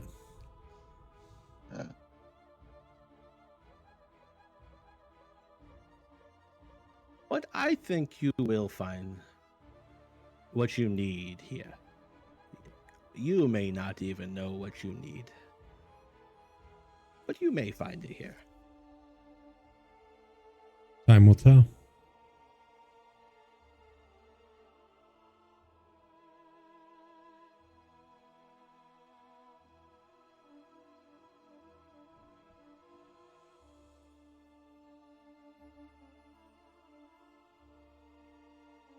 Your friend outside.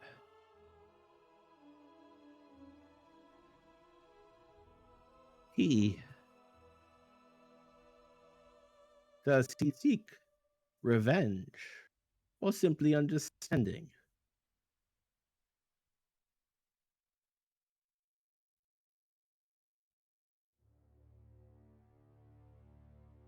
He would be the one to ask.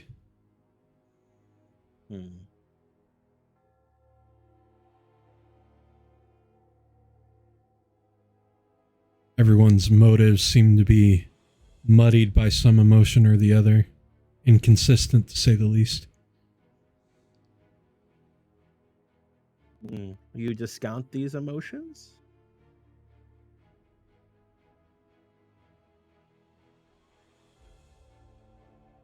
When they become a problem.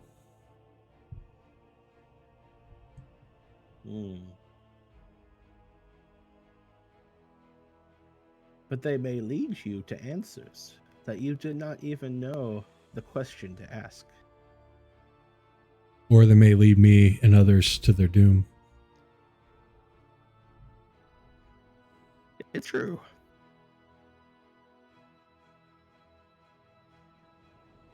Many before you have met their doom on this road in that castle above. But I don't think any group I have seen come through here in so many years have been as connected to the story of this place as you are. It has been some time, you know, since a group like you came through. It used to happen often. Yes, the wizard came through, but he was not drawn here like you. He came on his own volition. He sought this place out. Some would call him mad. I call him foolhardy for thinking he knew what this place was.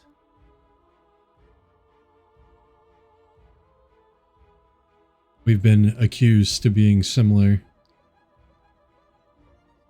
Well? Unfoundedly, in my opinion.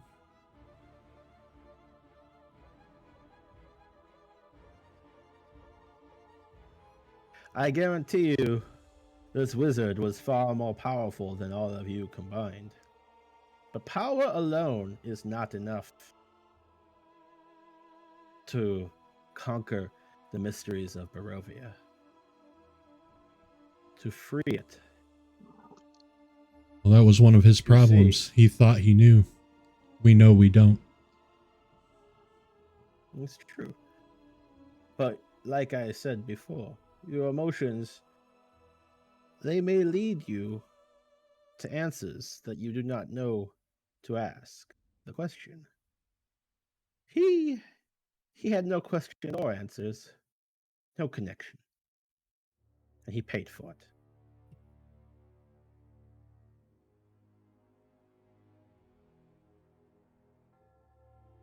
You see, here in Barovia, you are not just fighting the Devil's Strahd.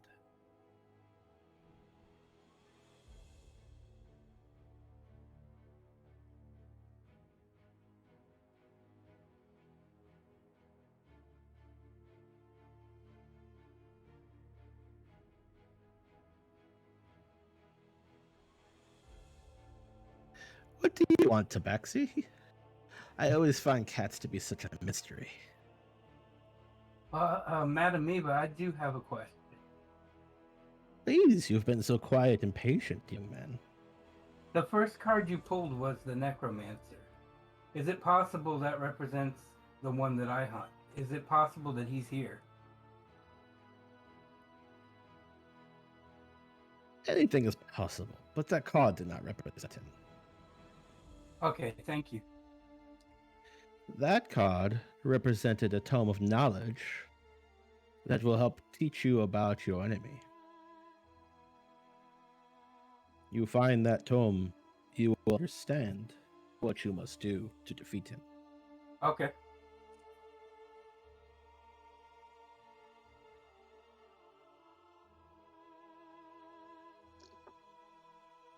I think you will find that this place has connections to many evils.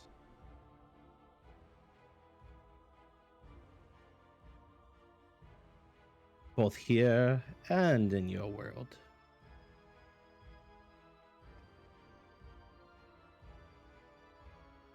You know, many years ago, Barovia sat on the Sword Coast.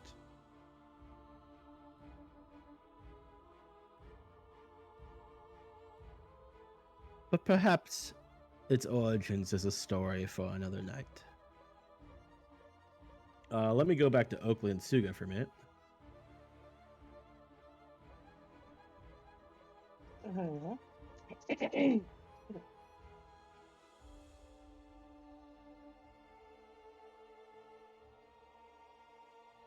What are you guys doing out there? They keep trying to push booze on you.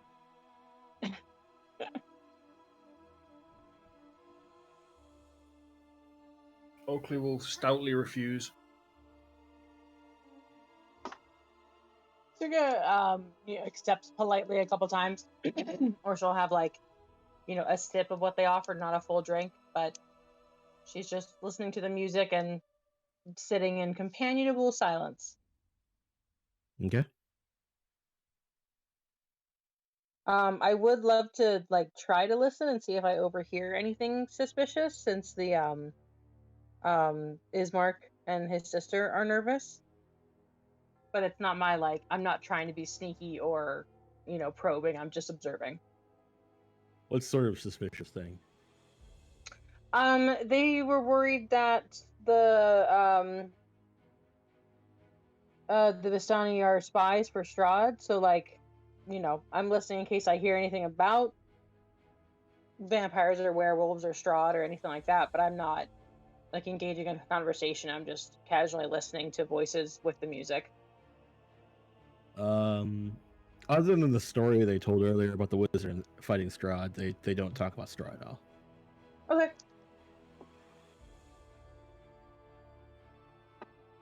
They have some rowdy brawls, they dance, they play music, they eat, and they drink.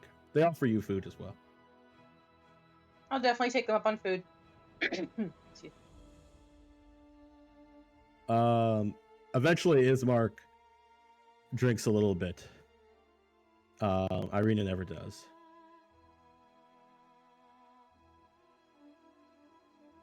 Back in the tent,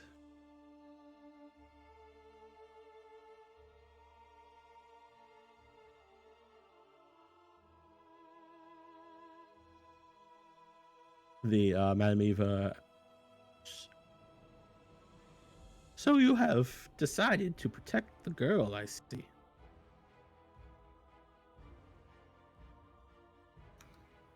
Of course.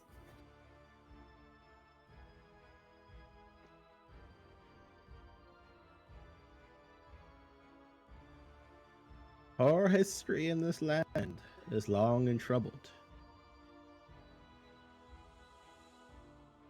I see a cycle within her. It has repeated many times. I do not know what the cycle is, but it is something that Strahd wants.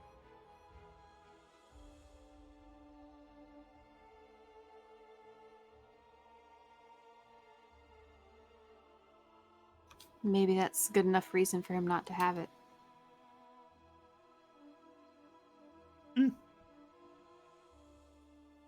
He is not accustomed to not getting what he wants. But he has failed to claim this prize before.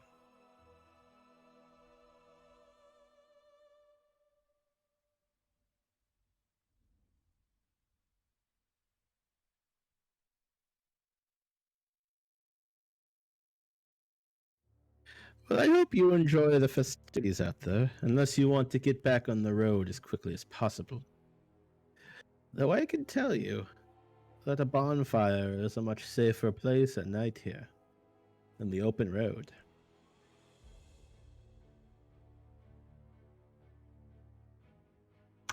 Thank you for that. Can I ask you another question? Of course. I don't know if I'll have the answer, but you can ask.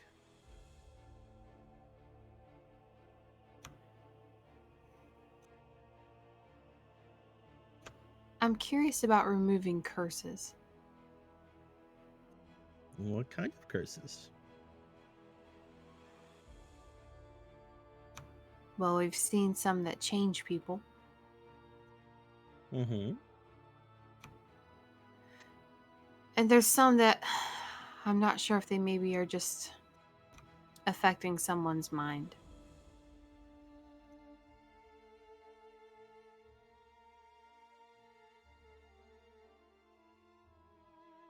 You'll have to be more specific, dear. Like such things need specific details to be able to sort out. Usually.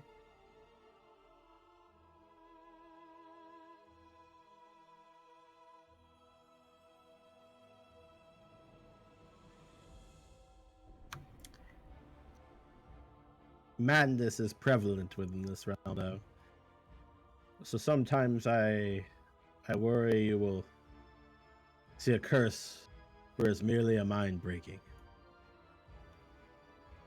I see. But maybe it is a curse.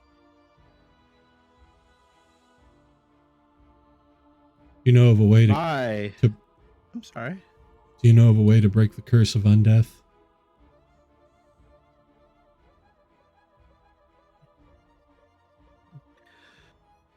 No, especially not here. Didn't think so. What about the curse of lycanthropy? I'd have heard of it being done. That wizard could have done it. But he was more of a go for the head of the snake type of guy than a treat the symptoms type of guy.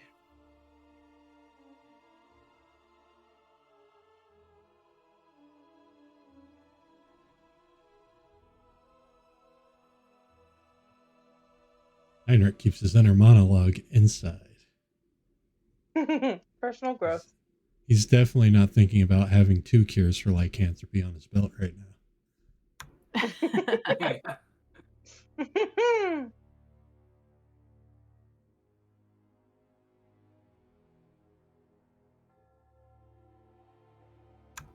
Well, thank you for your insight and for your wisdom. Of course. And in the future, I would like to see how things go for you. If you return, perhaps I could help with some magical assistance. Heinrich raises a brow but doesn't say anything. If you look around at the candle, at the quote candlelight real closely, you'll realize that the flames of the candles are actually floating off of the, like, above the candle, so the candle's not burning at all. Neat. Nice. Candles are expensive here.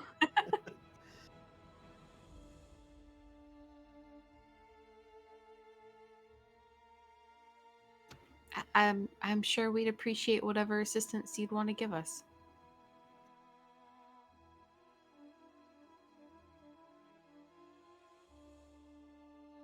You're going to meet many people here who are not quite what they seem. Keep that in mind.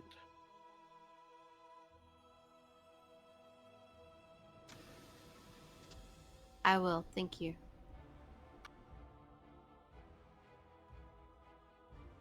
You've been a very good host to us so far. How can I be a good guest?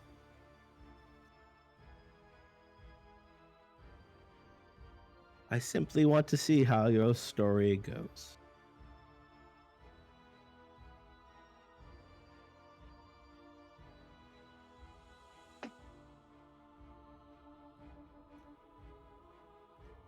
Okay.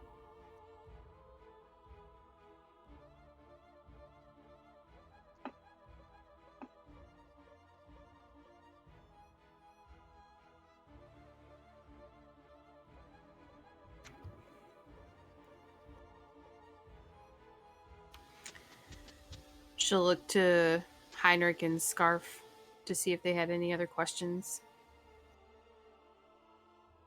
Heinrich does not seem to. Scarf is good. Yeah, he is. Well,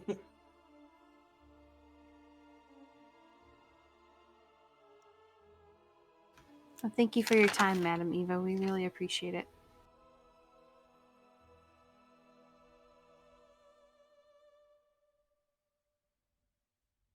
One last bit of wisdom.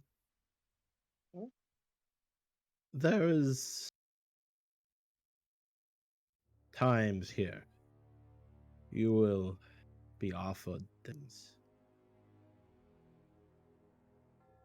To say that this offer is purely benevolent is, of course, insane. But do not discount the darkness in this place. For the darkness does not always agree with all of the darkness.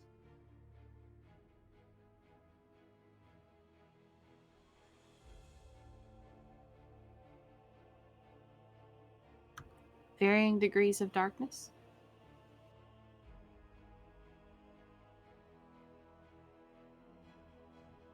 Many personalities, we'll say. So would it be more the enemy of my enemy is a friend? I certainly would not discount the enemy of your enemy here. You'll need all of the friends you could get.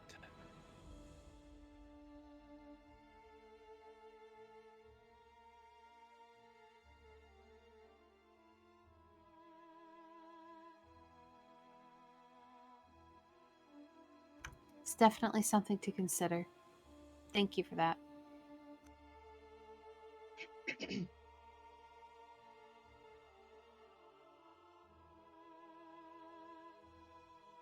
Enjoy your evening.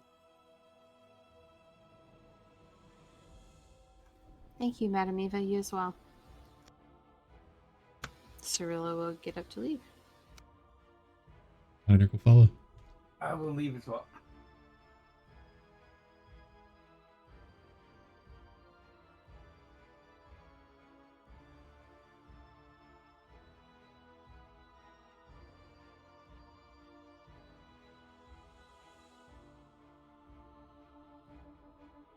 She'll go out to join the rest of the group.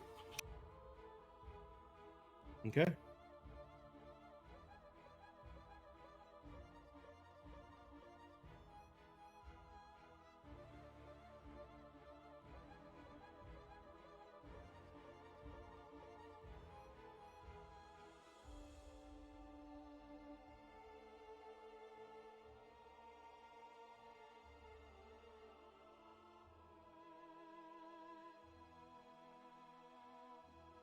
When you leave the tent, Ismark and Irina are talking about something, and then Irina goes into the tent by herself, and she comes back out like 5 minutes later. Okay. Does she look upset? Concerned is a better word. Okay.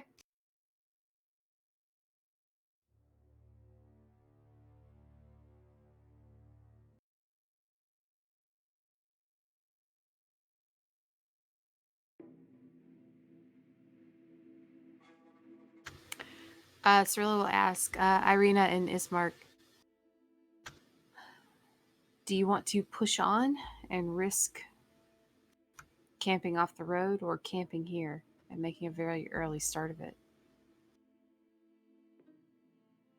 And that question's also to the rest of the group. Ismark says that he defers to your judgment. You are the seasoned adventurers.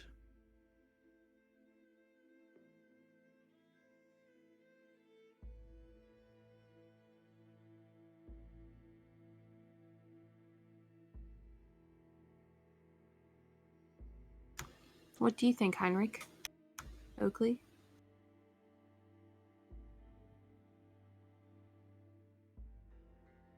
It's up to all of you. I don't know what to think anymore.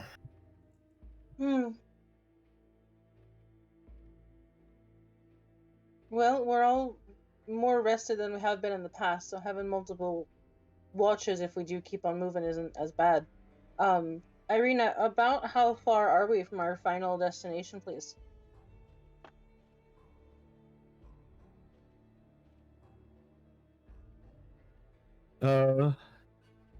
We need to. It's about 2 days, 2.5 days travel total.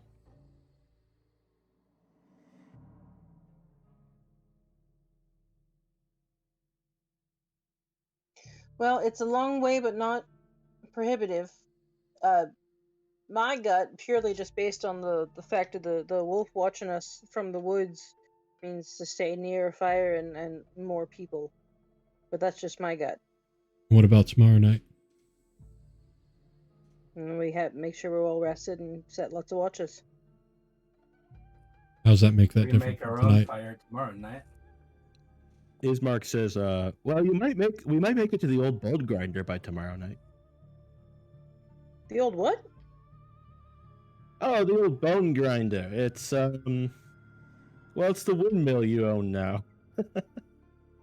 There's Oh. some old ladies set up there. They sell the dream pastries from there.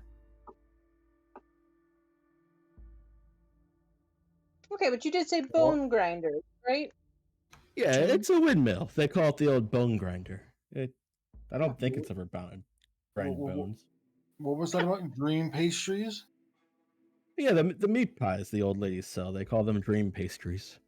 Why do they call them that? They say they invoke dreams in people. And Dun, dun, dun. and visions. What's a hallucination if not a waking dream? Oh, great. Existential. Would have been good Okli, to know about them earlier. How many of those pies did you eat? 2. Oh.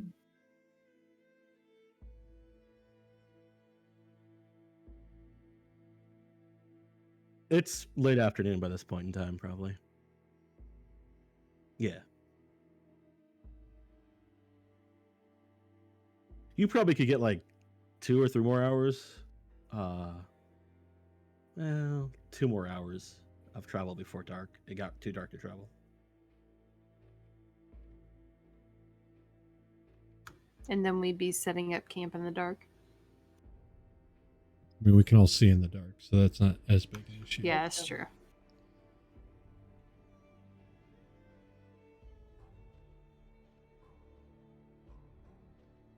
Well, none of us seem to want to make this decision. I don't know what that says, but yep, I'm lost. Let's stay since we are here. Works for I'm me. We'll get a more full than night's happy. sleep and then push hard tomorrow. I'm more than happy to rest here. Or anywhere for that matter. Mm. I'd like to sleep off these dream pies. That sounds good.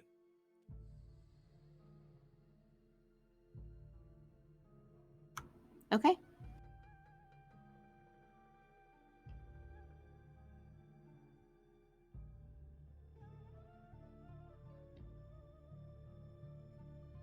I still assume that we're going to be setting up watches, maybe our own watches.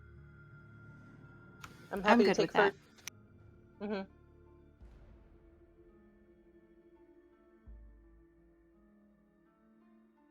Yep, I'm happy to take first watch. I will join you Okay. for first watch. Excellent. Okay, we'll take second.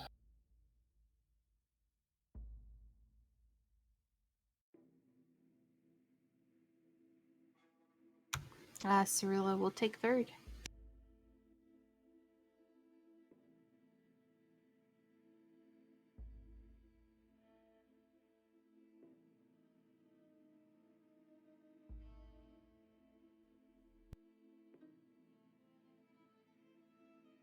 All right. The Vistani party long into the night. If you want to set up your own camp a little ways away from them, you can. There's enough of the clearing to do so.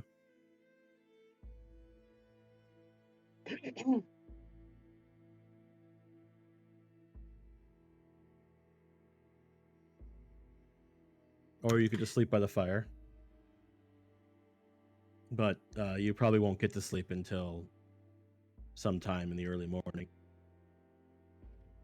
due to their rowdiness. Mm. Yeah, Cirllia's I fine think- with camping a small distance away. That way they can actually sleep. Yeah, back behind these Okay. tents or something after the watch Sure. shift. Good deal.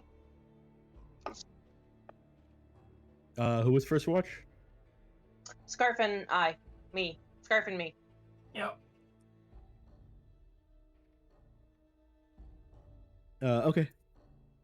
So, first watch, the Vistani are still partying. Mm-hmm. So you can't hear too much over them unless you get kind of far away from the fire. But you do not notice anything odd. Okay. Okli, Hmm. you you have a vivid dream during that first watch while you're asleep of a dwarven warrior riding on the back of a great steed. He's in full plate armor with silver dragon heads for shoulders and a silver dragon helmet, and he has a long war mace, a warhammer, that he's just bashing in the heads of an army as he rides through them. And as his mask comes open, his flesh is dry and desiccated and hot to his bones and broken and decaying. And as his mouth opens, his war cry is more of a sucking in of air and a terrible growl. And his eyes are glowing blue with the energy of the undead, and he's just bashing the heads of this army in as he rides through them. On his belt buckle, as he like approaches your point of view, you see the Brasslung symbol, sigil on his belt buckle.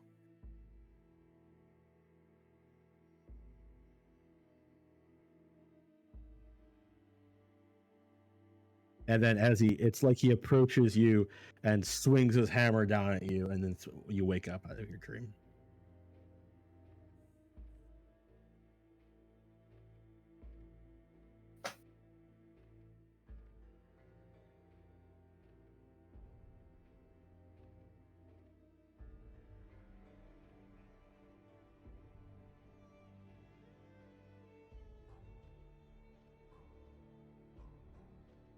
And that second watch, shortly after.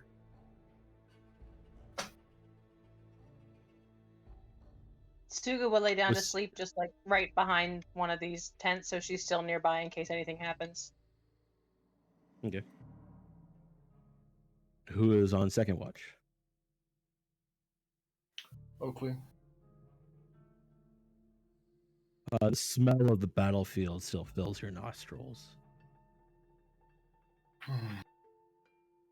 Just death everywhere. Heinrch will be awake for second watch. And human feces and piss. And blood, but blood's kind of hard to smell over the other things. Second watch goes by without any problems. Most of the Vistani have either passed out by the fire or wandered back to their wagons or tents by now. I will wake the next person then. That is Cirllia. Cirllia, on third watch, the moon comes out. There's like a gap in the clouds, and you can see the moon, and it shines down on your area.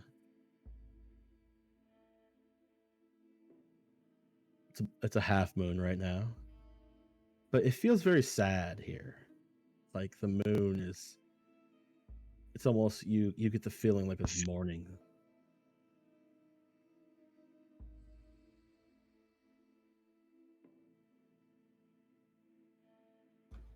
She will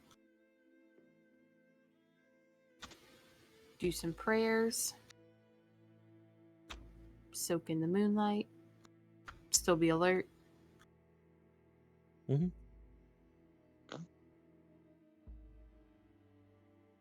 And nothing approaches the camp. The bonfire is still kept, at least a large smoldering fire, at least throughout the night, as somebody as what they have their own watches that they sit periodically.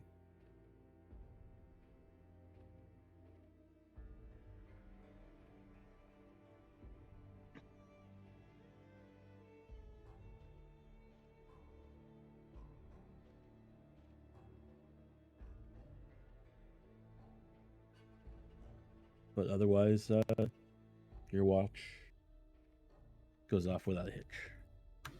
Okay.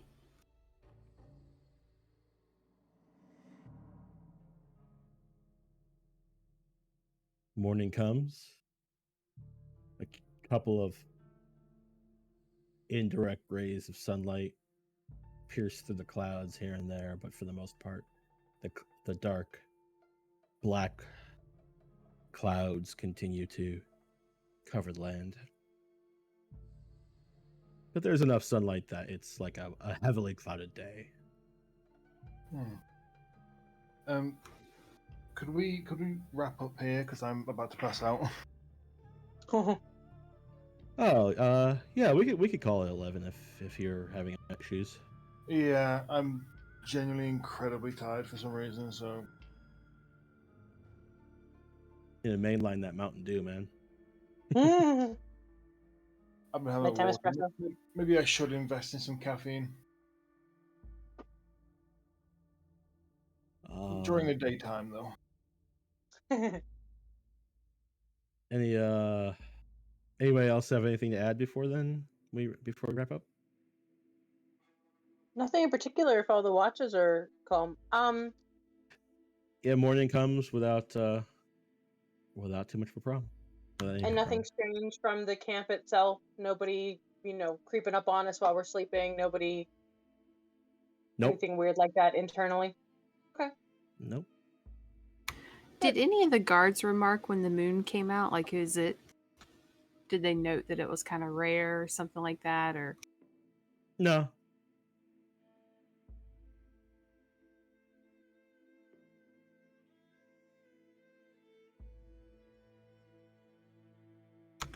And she is once everybody is awake and starts, getting ready to start the day, she'll kind of meditate on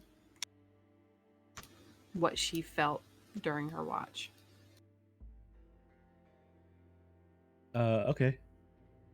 One thing you kind of felt, and you didn't even realize it until you saw it, is that you realize that it was almost like you were out of the vision of your goddess for a little while. But when that moon came out, it's like she saw you again. And you felt that.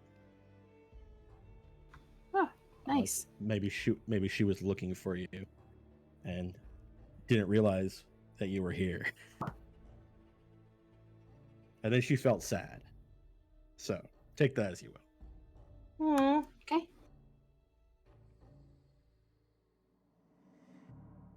Great.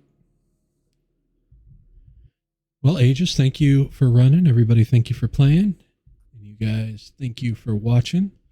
If you're watching this on the YouTube, please be sure to like the video if you liked it, and comment, ask us about our characters or about the story, about anything, and we'd be happy to answer.